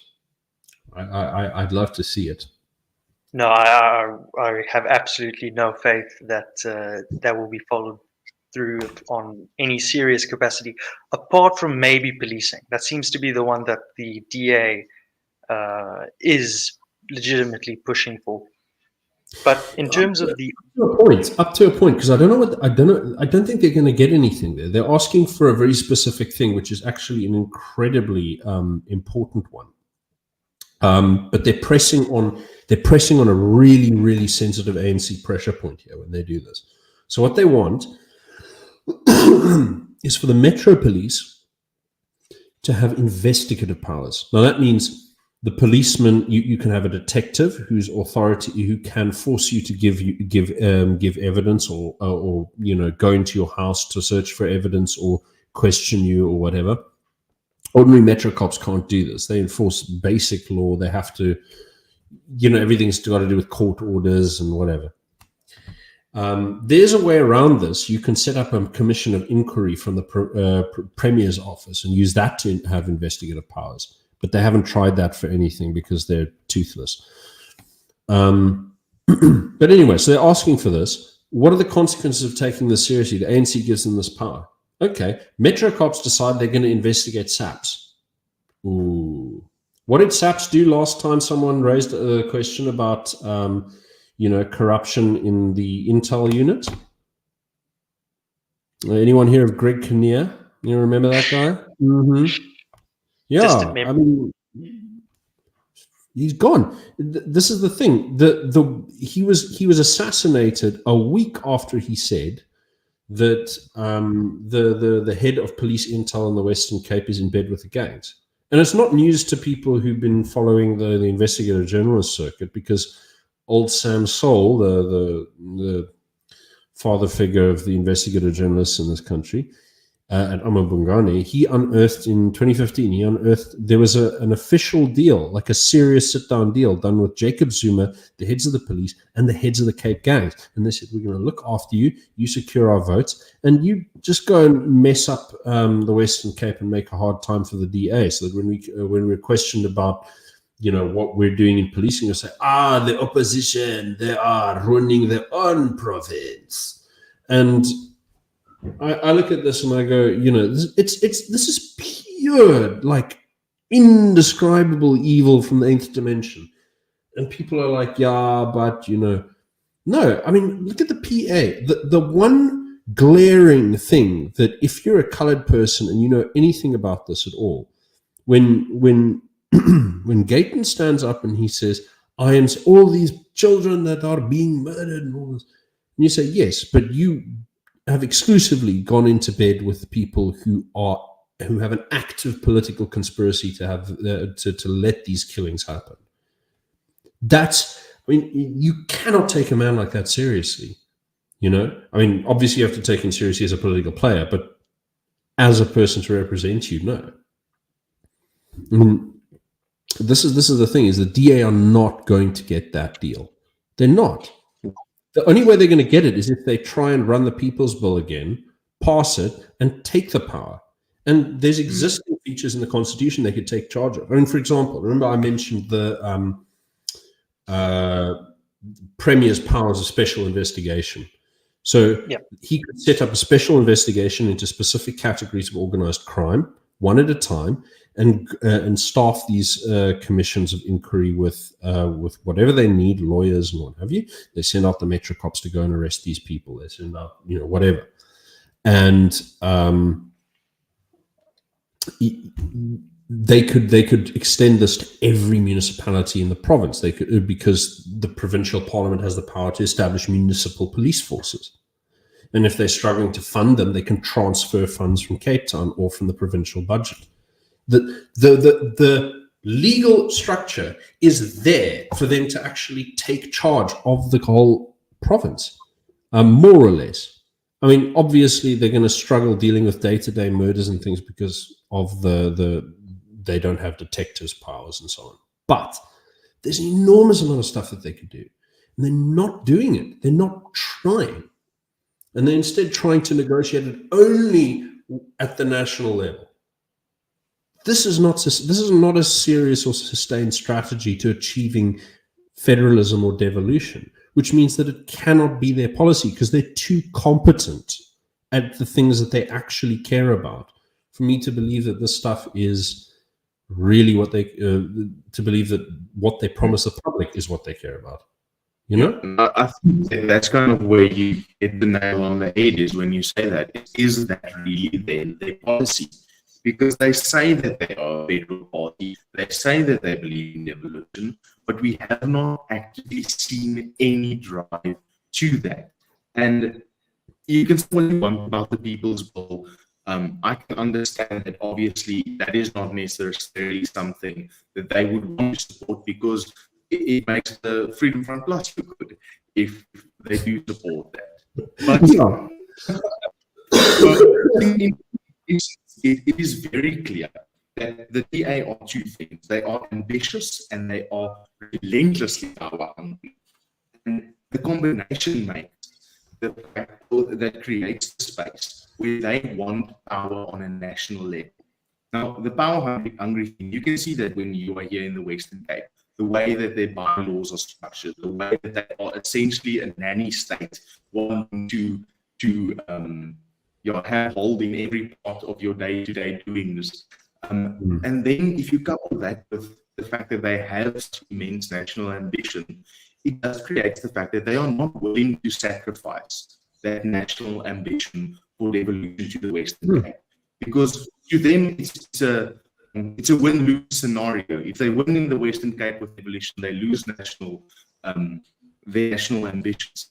And I think that if we really want to see a healthy political space in that sense, we need to push for other parties that genuinely support devolution and subsidiarity, or we need to, or the DA supporters that live in the Western Cape need to make their voices very clearly heard, that the Western Cape comes first for them. And currently that's not happening. But I think hopefully within the next election cycle, our electorate do mature a bit more, realize exactly what they want, and see the impact of this current ENU and coalition governments, especially how that plays out during the upcoming local government elections. And I think that is going to put an interesting spin on the discussions that we're going to have in the future. There's an interesting philosophical point. I say it's interesting, but I because I'm the one who's thinking about it. But it's that they seem to be hungry not for real power, but for personal control. And it's because, take for example something like Gauteng, right? So Gauteng is a province that the DA cannot win outright, and they know that. But they could win it in combination with other parties, but they won't try a divide and conquer strategy. They won't say, hand over resources to let the Vryheidsfront soak up votes in Pretoria. They won't, or Ekurhuleni.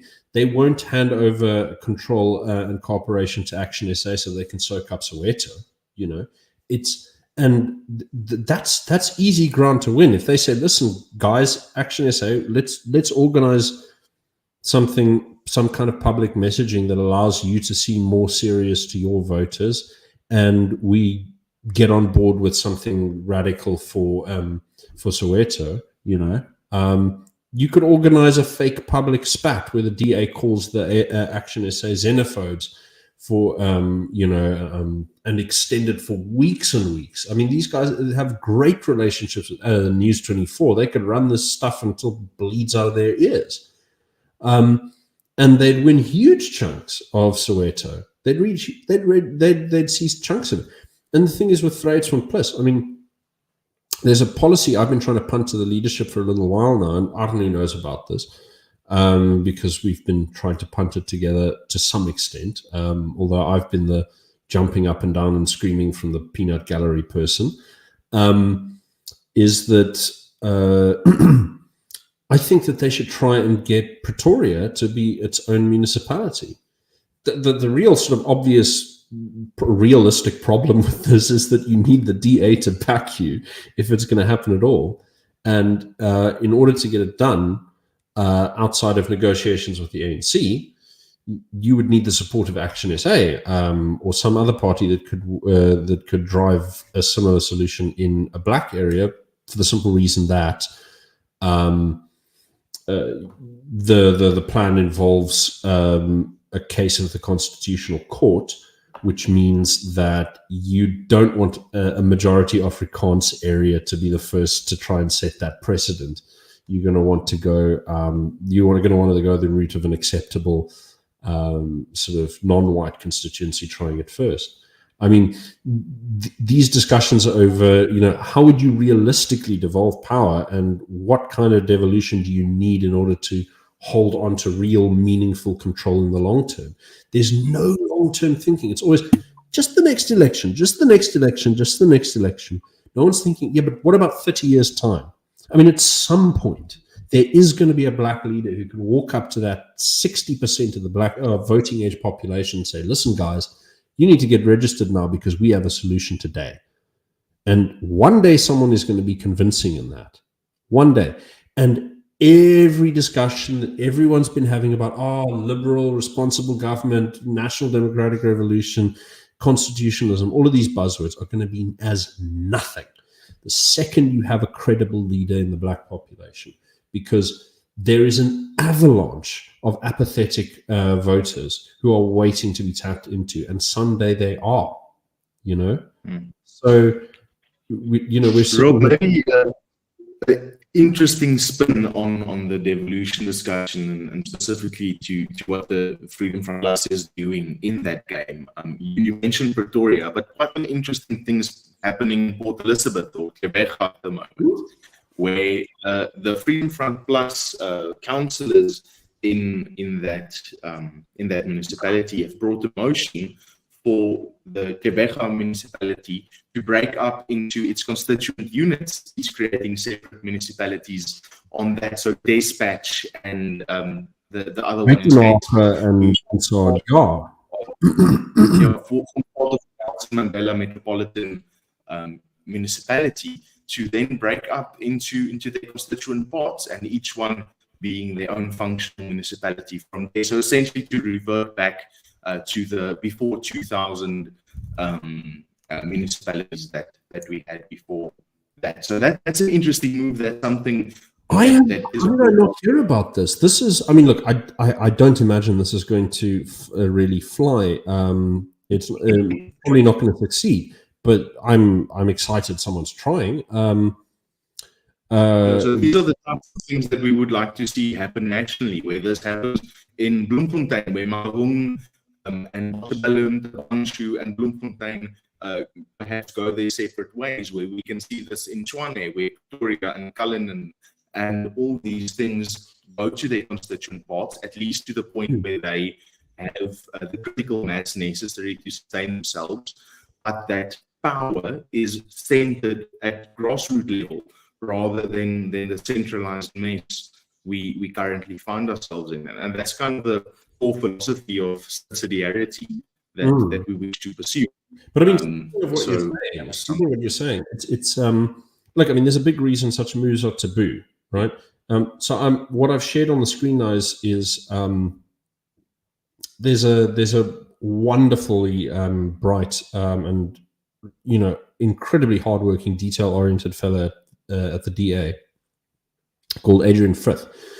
And he put together this interactive map, and I encourage you all to Google it because you will spend hours poring over this map. It's from the 2011 census. I know it's 10 years out of date, nearly 15, but it's an interactive map. You can zoom in and out, and you can it shows. I mean, if you can read on the screen, every 50 people in the census is represented by a dot, and purple is white people, green is black people, orange is colored people, and red is Indian. So this is PE, and you can see natural divisions emerging here. Now, I say natural, it's very, very obvious that this is shaped by, segregation policies from the old regime. Let's not kid ourselves.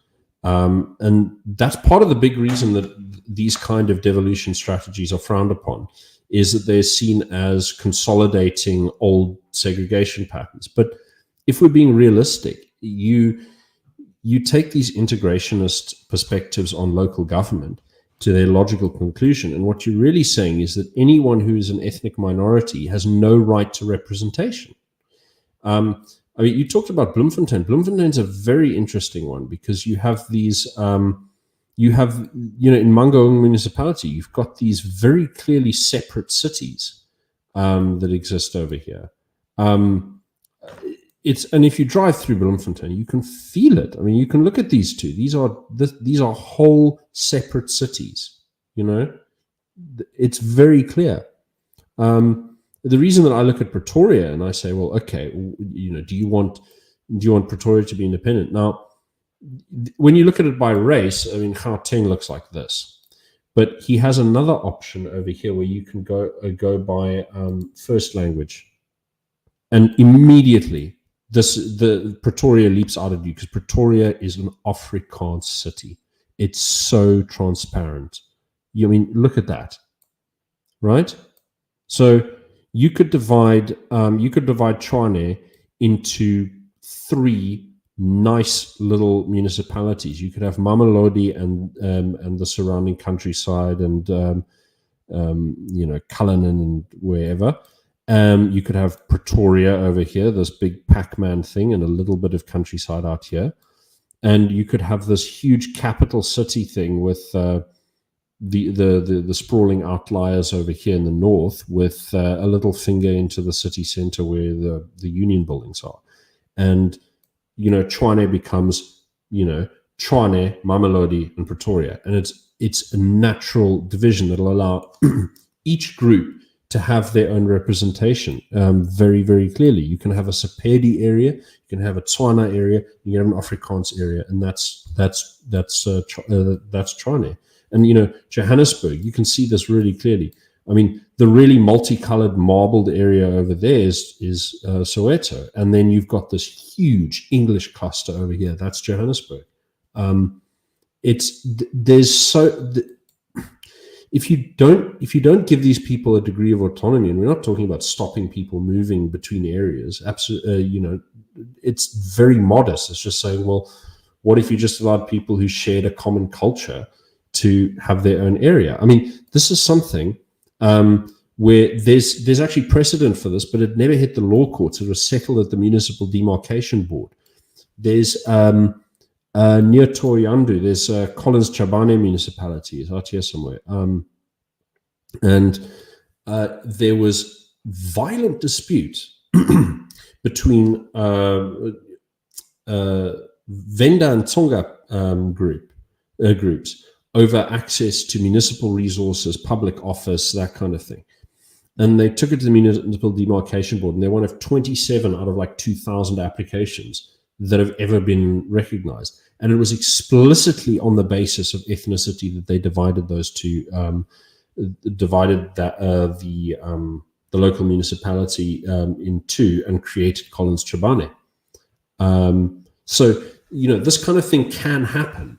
And for my money, the legal strategy there would be something like, the PAJA Act, the Promotion of Administrative Justice Act. And I've wanted to ask you about this angle for a while now, Arno, is, how much weight would something like that actually have? I know that, politics would lend a big, heavy finger on the scale when you're talking about the capital city, the seat of the executive. But it can't be, the legal argument can't have zero weight. What do you say? So I'm going to start off with a very lawyery term and tell you that, well, it depends. It's perhaps where we start off. But that definitely is a route that can be investigated and has been a very useful tool in achieving a lot of the, if I can kind of say, parallel self-determination routes that have been followed. Protecting Afrikaans schools, protecting the way that we pay taxes, protecting the right of communities to have trolleys and all those types of things. PAJA has been very, very effective tool in the toolkit to do that. In terms of this, it's going to be difficult to say. I think the one thing to perhaps articulate in this, what makes this approach quite unique, is that it is a way of pushing for subsidiarity and pushing for evolution that allows these distinct areas, as you mentioned them, to remain part of the whole of South Africa, to be functional and contributive to that, but to give the people who live in those spaces a sense of autonomy, at least, that they have the sense of identity and ownership within the area that they reside, rather than being wholly subjected to majoritarian rule. So that is kind of the beauty of that. I think that there may be a space for that in backing that report, seeing how that plays out. But I do think that is something that we should be very sensitive and conscious about. It's not something that I would go in with a shotgun approach and just blast our way through it. It is something that will need to be properly investigated. Perhaps you can brief me, and then I can write the memo for you. If I can fund myself in that way. So I'm not going to delve too deeply into the legal arguments to be made of that, but definitely something that we can look at and perhaps discuss in a bit more detail in the future. Yeah, I just want to also add to the more political side of that. When you're approaching things that, even if they are right now legally permissible, potentially, the law can be changed, and if the implication of it is that it's affirming the apartheid demarcations of ethnicities, it will be changed swiftly to stop that from happening. This is the big problem, is that you kind of need to establish the precedent with a non-white community first. The problem is the only precedent of this is something that hasn't touched law court, so it doesn't have that kind of heft to it. It's something that you'd have to create a legal argument for in order to have it enforced. And my sort of question is then, how strategically do you go about this? I mean, is it a thing of, well, do you go with a Paja Act and just try and sneak it in? Or do you wait for the political sort of heft of having Gauteng province use the MEC for local government to establish a new municipality, force the municipal demarcation board to accept the boundaries based on a constitutional argument, and start with a Trojan horse case and move on to the substantive area of Pretoria second? These are all very complex and tenuous strategies, but I sort of look at this, I get this a lot, because I always look at these sort of fringe cases where you can, where's the little crack in the rock where you can, push your little roots through. And everyone sort of says, well, that's barren. I don't see, fertile soil here. And I kind of go, well, yeah, but if we're going to wait for fertile soil to appear, we're going to be here until the desert comes. Analogies break down, but my sort of point here is that I really wish people that a part of our leadership as minorities would put some more effort into looking at these marginal strategic cases, because they are this is the long-term stuff. And this is a thing that I think people don't appreciate generally, is when someone is talking about any radical policy, wherever, these are people who are thinking about the long term. And you may look at sort of black nationalists who are talking about killing the golden goose and whatever, and there is obviously a very stupid short-termist aspect to this. But the long-term calculation they're making is saying, if we have to live with white people as what Henry Kissinger called a pressure group in our country forever, there will always be a foothold for international Western capital to undermine our system. So they are thinking long-term, right? And to an extent, what they're saying is true. I mean, look at the DA's international policy. They have been sucking up to NATO like unbelievably. They broadcast they basically designing their own international policy. They're doing provincial level trade deals. They shine the Ukrainian flag onto the Parliament building. They this kind of stuff. They take us. They're saying, well, we can't really support the Palestinians. And I sort of go, okay, look, that's fine. I understand where you're coming from. I disagree with a lot of it. But you're willing to go there, and then you're also willing to tell the rest of the population, hey, no, but like actually we're super loyal to like everybody and we're this open. No, I mean, the black nationalists do have a point here. They really do. And when they say white monopoly capital, yes, it's a cartoon. It's very, very daft. But anyone, and the sort of Afrikaner reactionaries know this too, is that there is a static legacy oligarchy that has been in control of this country since its inception. I mean, so the Rothschild family they have a unique foothold in this country. So they funded the Round Table Group, which put together the Jamison raid, Fitzgerald's petition. They tried to agitate for the war effort. Cecil Rhodes, the whole 9 yards, and then J.P. Morgan from America bankrolls the Oppenheimers to take over the mining sector in the 20s. And you look at all of this kind of stuff and you say, well, these names are still here. Rothschild Capital, now, their subsidiary Business for South Africa with Martin Kingston, biggest recipient of BEE contracts under Ramaphosa's government, completely replaced the Guptas as the number one beneficiary of the ANC's, public-private partnership policies. This is the thing that they are noticing, is that there is a small group of families that have had consistent and outsized influence in South Africa, and their power is more concentrated than what we refer to as oligarchs in Russia. I mean, the difference between our oligarchs over here and those in Russia is that, the ones over here are kind of calling the shots as far as their own interests are concerned. Whereas in Russia, all the oligarchs who've stepped out of line in Putin's regime have been gotten rid of in a really, really ruthless and comprehensive sense. And it happens every couple of years. One of them will step out of line, step on Putin's toes, and he will be gone. All of his assets stripped. Wake up with some exotic poison in his blood in a British hospital. This is the kind of thing that happens. This is the difference between the two systems. There's a negotiation of power between the permanent oligarchy and the state. And if you let's say you go back in time, let's look at the apartheid state now.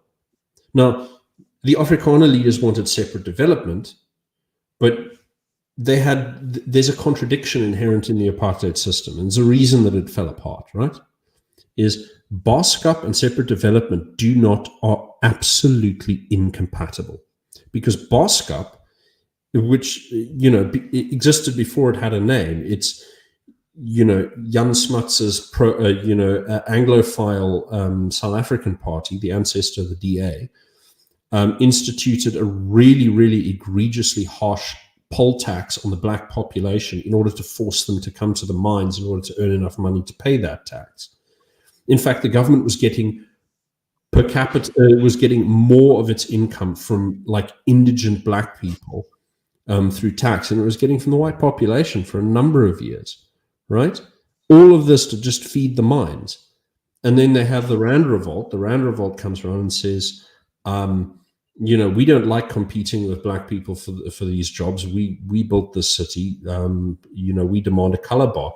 And then in order to contain that, yes, you can have your color bar, but we still need the black labor to keep the labor price down, So that tension persists, and you have Afrikaner nationalists saying, we have to have separate development, and you have the mining sector, which dominates the economy, saying, no, we can have Boskap, but separate development will be undermined.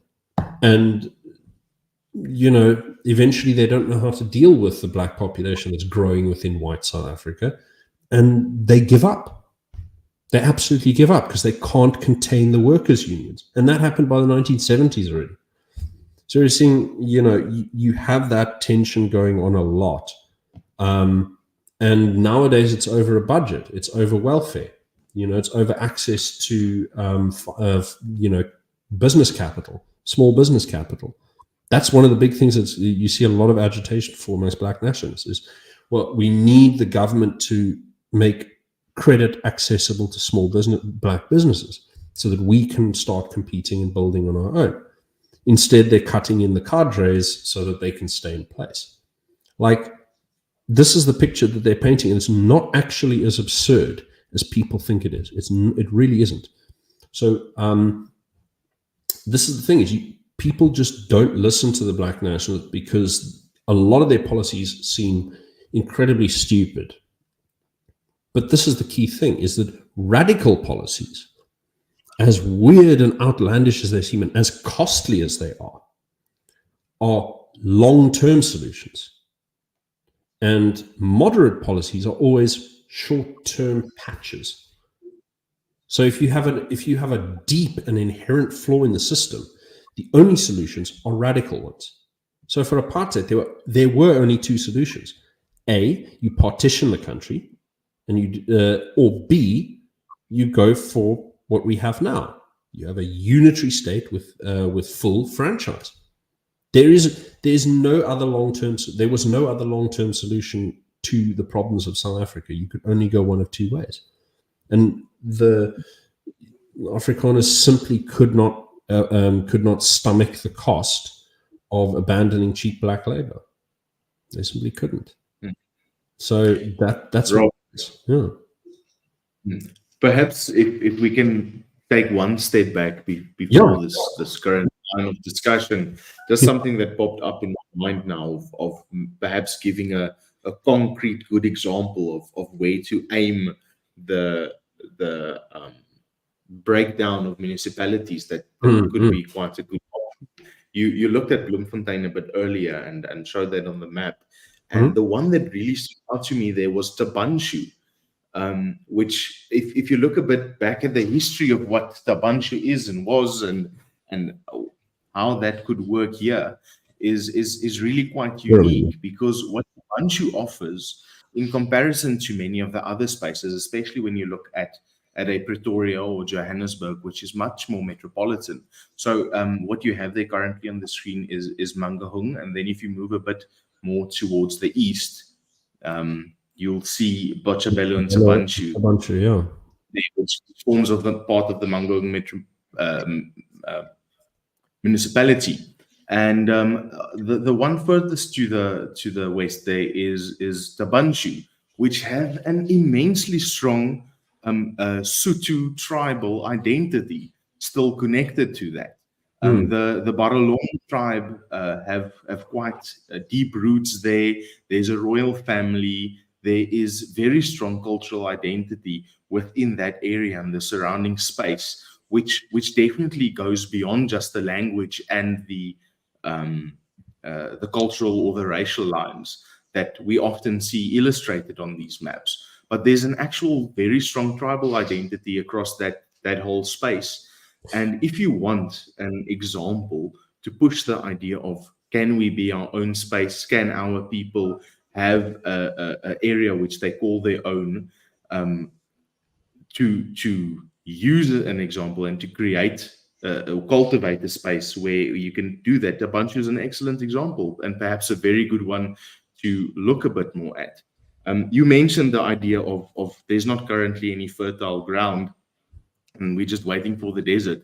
But perhaps then that is a place where we should sow some fertilizer, where intercultural actions and development should be, and where we can build towards perhaps a reality of seeing something that pushed through. And that's a good society or community to do that in. But I mean, you pick on something that's fascinated me for a while, is that particular relationship, because of it goes back more than 100. It goes back like 150 odd years. Is the relationship between the Boers and the Barolong Basileka tribe, which, I mean, Ernest van Sail likes telling this very nice, a very beautiful story actually of how during the trek they gave cattle and water to the trek Boers, and in return, many years later, you see the AfriForum coming back to represent them in a case where the ANC interfered with the line of succession for their traditional leaders. And he said, you sat down in the kraal, and the elders come out and they recount this long history, which, AfriForum guys being big on their history. They sit and they listen and go, yeah, that's exactly what our ancestors wrote down. It's pretty much the same thing. And Ernst, he likes his bonsais and his fit blankies. He took a leaf, just a leaf, from this enormous, I think they call them jade plants in English, but they're a kind of succulent tree. And he just took a leaf and he took this back to Pretoria and grew it into now a little potted plant that he's got that's looking very handsome. If he's watching, I do appreciate his storytelling. That relationship is very strong, and you're right. That is quite fertile territory, and there's a poetry to it as well, where you give us life, we give you life. It's a truly mutually beneficial relationship that's based on honor and memory, and real.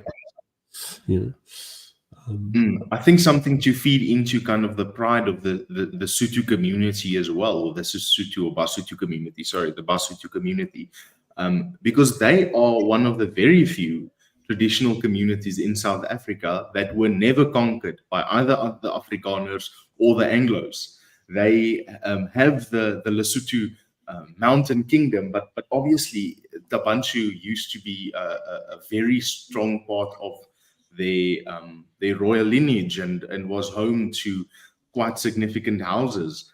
And I think in that sense of conveying the message of you are an undefeated community, you are an undefeated tribe, stand on your own feet, be your own people. And I think that really is there's some poetic justice embedded in that, which I find quite alluring, perhaps to explore some more. Yeah, no, I mean, obviously the great Barend Ace, the leading diplomat of our strange sub-national world, is he's the guy to talk to about this. I would imagine.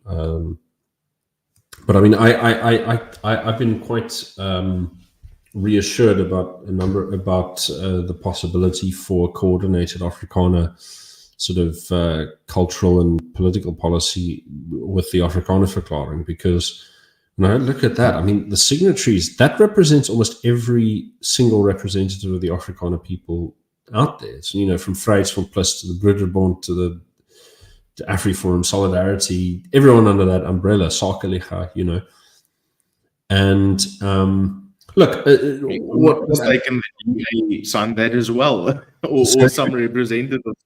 If I'm not mistaken, I believe some representatives of the DA attended the events as well and might even be signatories. So cheeky, very broad. Yeah. I don't think Helen Zille would be very happy with them if she knew who they were. But no. I sort of think, look, this is a thing that in the recent, coalition negotiations is sort of, it's a little splinter in my eye, is the Vryheidsfront+ in the Northern Cape. Now, I don't want to say it's a bad thing, because it's what Orania asked for, and they understand their interests very well. So this is a very, very narrow criticism. I don't want to make it something where I go, okay, this is a bad move or whatever. It's a good move. I think, the Vryheidsfront+ offering confidence and supply in the Northern Cape in exchange for a declaration that Orania will be left alone, and, recognition that it's a legitimate exercise of self-determination. This is good. My caveat here, and this is one that I've brought up with party leadership, is that I'm concerned that the deal is easily reneged upon. And there were comments from high up ANC representatives very shortly afterwards, I think even in the same week. They said, nah, we don't support this. This doesn't represent us. So from my part, I sort of look at this and I go, I understand why Orania didn't want anything firm and legally defined, because the gray area in which they operate allows them to grow without boundaries. It allows them to continue to operate as a private entity that can control what people become members of its community, right? That is what allows them to survive, is that strange gray area that they sit in. On the other hand, there is the problem that this arrangement is only temporary, because it's a sort of public statement of intent by a political party, not a firm, legally defined situation. And so, without, say, the stamp of approval of the Constitutional Court, for example, giving a specific mandate to the state for how to handle the situation, I suspect that this is going to be something that future ANC leaders will reverse their policy on. Not that they know how to deal with it as yet, but I suspect problems may occur. This is just sort of a worry that I have in the background. Yeah. So at least from my perspective, I think this touches a bit on the idea of rubbing up against the ceiling. This is what there. They're not bursting through it. They're not doing the switch around to try and come up above it. But it's definitely within the current legal framework that we have. This is getting the ANC to go sign a document in Urania is about as much as rubbing up against the ceiling, I think, as you can get. And I think this perhaps gives the opportunity of a launch pad for something more. We can perhaps see a bit of actual legally binding moves emanating from this. But for the time being, this has been a palatable push to at least get some form of recognition. And I think in that regard, I support it. I don't think it was a bad move. I think it was, given the time frames and the context in which it happened, about as good as one could have gotten in that space. But I would want to see, as we are moving forward, with, as I think you rightly point out, the possibility that this could be reversed in the future, that the momentum that emanates from this be used to move forward and actually create a bit of policy, create discussion, perhaps to actually set down something formal and legal going forward, to have that to fall back on. Yeah. No, it's I also hard. think that just in regards to the Northern Cape specifically, the Freedom Front have a very unique position in their history in which that they can actually put something forward to their voters, purely as a political motion. You are actually delivering on what you've been promising to your voters, which is that you will have this momentum. Eventually, you will be able to deliver on these promises. And especially with regards to Orania, which has been almost a symbol of this self-determination and this, I don't know how you describe for specifically the Afrikaners, but this real sense of a nationhood and trying to keep to yourselves and keep each other together, that sort of motion. And I think that the Freedom Front for many years has really struggled to sort of stamp its authority, even in a very small capacity, to actually act on those promises. And I think when an opportunity like this comes around, you really do just have to take it at whatever concessions you have to make. This is as good as you can get right now, so you have to go for it in a very practical matter. I agree. I think, however, I think just sort of to underline this point a little bit, there was something I noticed when I went and did an analysis of the latest census data, because for a recent project for Solidarity, and I came up with a bunch of stats for Afrikaners per province. And there's a really, really interesting thing that happens. This is both in terms of number and in terms of percentage. Now, everyone knows, yes, numbers are growing in the Western Cape. Now, this is white Afrikaners, not Afrikaans-speaking people. Now, the interesting thing is that the places that are growing in percentage and numbers, it's not just the Western Cape. It's also the Eastern Cape, and the Northern Cape is also stabilizing, right?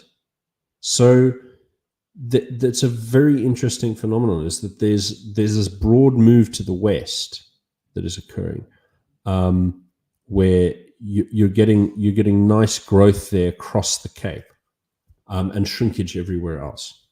Limpopo is interesting because they've completely stabilized as a percentage of the population, probably due to black urbanization and other things. But I think, one of the strangest things is how hard it was to predict this, because you have there's no linear relationship across the censuses. You can see like a zigzag in most of these provinces. Like whether you're looking at the change in the white numbers or change in the Afrikaans-speaking population numbers, there's a clear zigzag going on here. The Western Cape even is sort of uneven in a sense, even if it's growing. But I think the Northern Cape is a very interesting one because, everyone knows that famous map where, the folk start in it from the old Afrikaner Accord, the very unrealistic sort of land claim.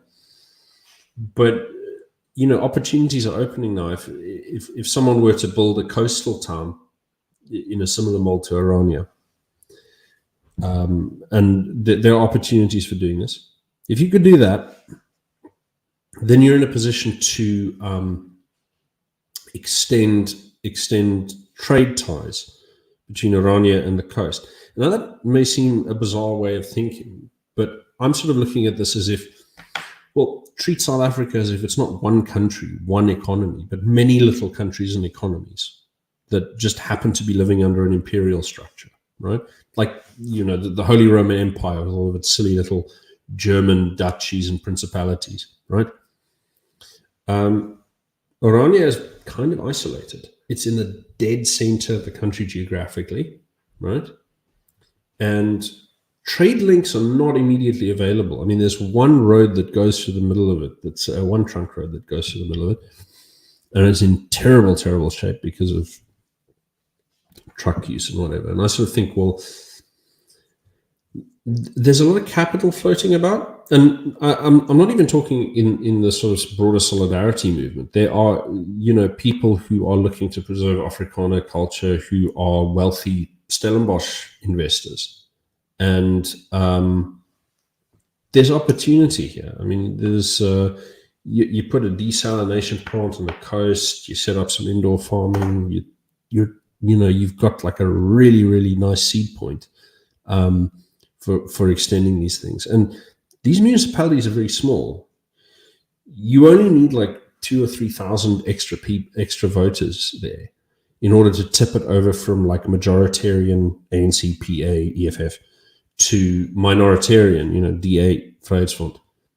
And you can tip these municipalities. I mean, the rate that Orania is growing now, in a decade's time, they'll overtake the black population in Thembelihle. I'm serious. You run the numbers on this. I mean, you've got 12% annual population growth there.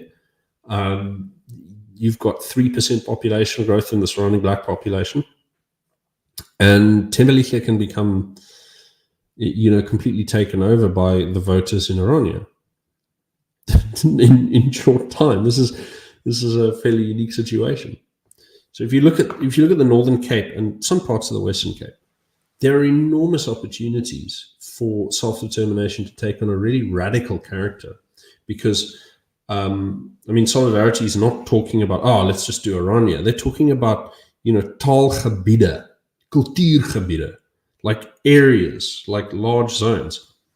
The only way you can really achieve that is if you put little seed points in multiple points in the region, and then you can start connecting. Because the second you have that municipal office, you can build roads, you can build light rail, right? So you can build a whole infrastructure over there that gets Orania and its access to the interior, access to the coast. And, that changes things, because there are a few natural bays that, not big ones, very little ones. There are a couple of little natural bays there on the west coast, which in the distant future has, the potential for, trading by boat with, say, Cape Town, Sazana, Lüderitz, So, I can't understand why people are not thinking this scale. I have a friend who's probably listening right now, who says, you Englishmen, you all think like Cecil Rhodes, building railways to Cairo and stuff like this. And he says, it worked in the past. You can't be knocked for that. It worked in the past. Up to a point, and I sort of think, well, the problem is that, the English have this, us sort of Anglophone people in South Africa, we have the mind for sort of scale and ambition and global thinking, but completely incapable of holding any kind of community cohesion. And then you've got the Afrikaners who've got like exactly the opposite problem. There's like, yes, we know we're all Afrikaners, but we can never share a vision because we can't think bigger than the immediate environment. And that allows, it sounds like I'm sort of damning them with faint praise, but think about it. Without that perspective, you would probably have seen the solidarity movement, reach further than its grasp already. And that sort of naturally conservative, localistic mindset is precisely what built such a powerful engine in the first place. Not just now, but if you go back to, the Sanlams and the Santams and all of those cooperative enterprises that were birthed in the 1920s and 30s, that came out of. And this is an interesting thing, because there's a historian who specializes in this called Grietje Verhoef. You should go look her up.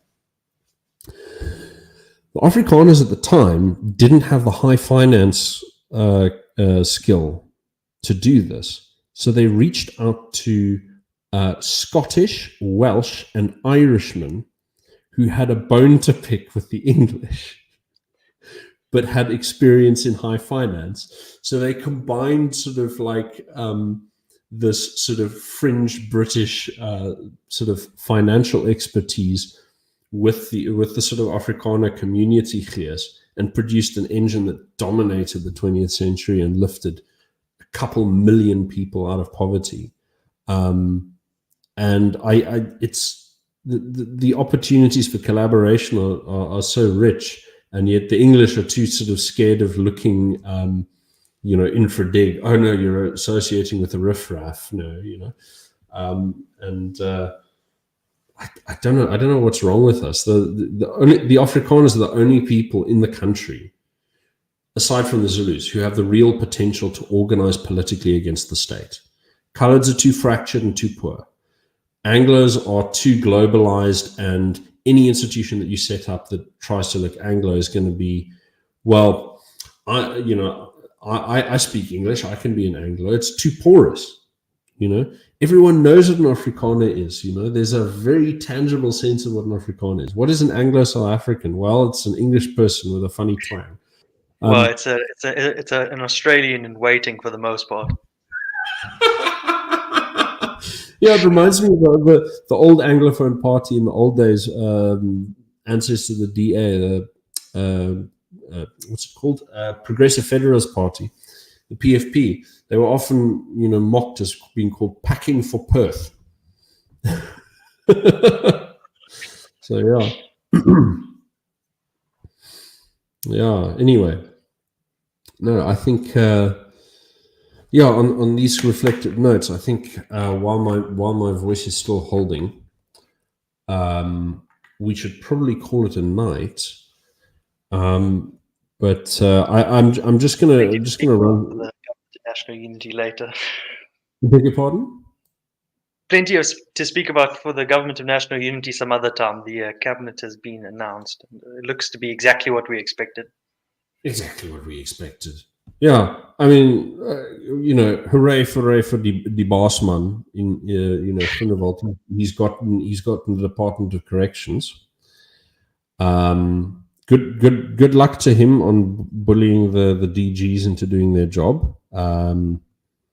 Let's hope he sequences it.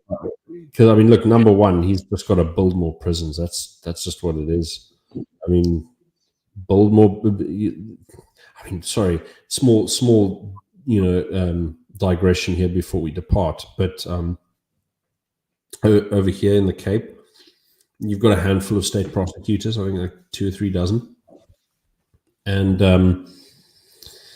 they all have a certain liberal mindset. And you go in, you look at how a lot of the criminals are prosecuted. Like here in my town, I mean, we're not very violent over here where I live, but we do have criminals, right? And they get arrested, often red-handed, often career criminals who've been burgling hundreds and hundreds of houses in their lifetimes. They go before the judge, and the prosecutor requests 24 hours in jail. Like, what? What is this? So, yeah, well, we understand that the prisons are full, and we wouldn't want to subject them to inhumane conditions, so let's just not punish them.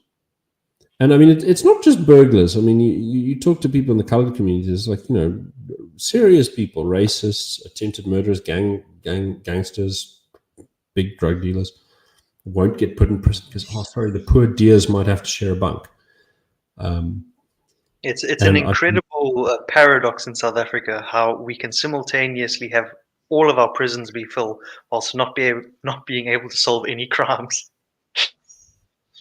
Remarkable. But I think just Peter Groenewald must just be, from now on, he must make the party's messaging, we are going to build more prisons, just number one. We will, well, if you can get it done, don't promise anything you can't deliver, because I mean, ANC cadres, blah, blah, blah. Perhaps the message should be straight. We're going to build a prison for Jacob Zuma. That is the plan. That's what we're going to do going forward. Hey, and that's how you get the ANC to work with you. We make him share a cell with Malema. Just the shower head. Literally just the shower head in there, and then we're done. Oh, sure, but well, at least then he knows he won't catch AIDS in any romantic encounters he might have. That's the idea.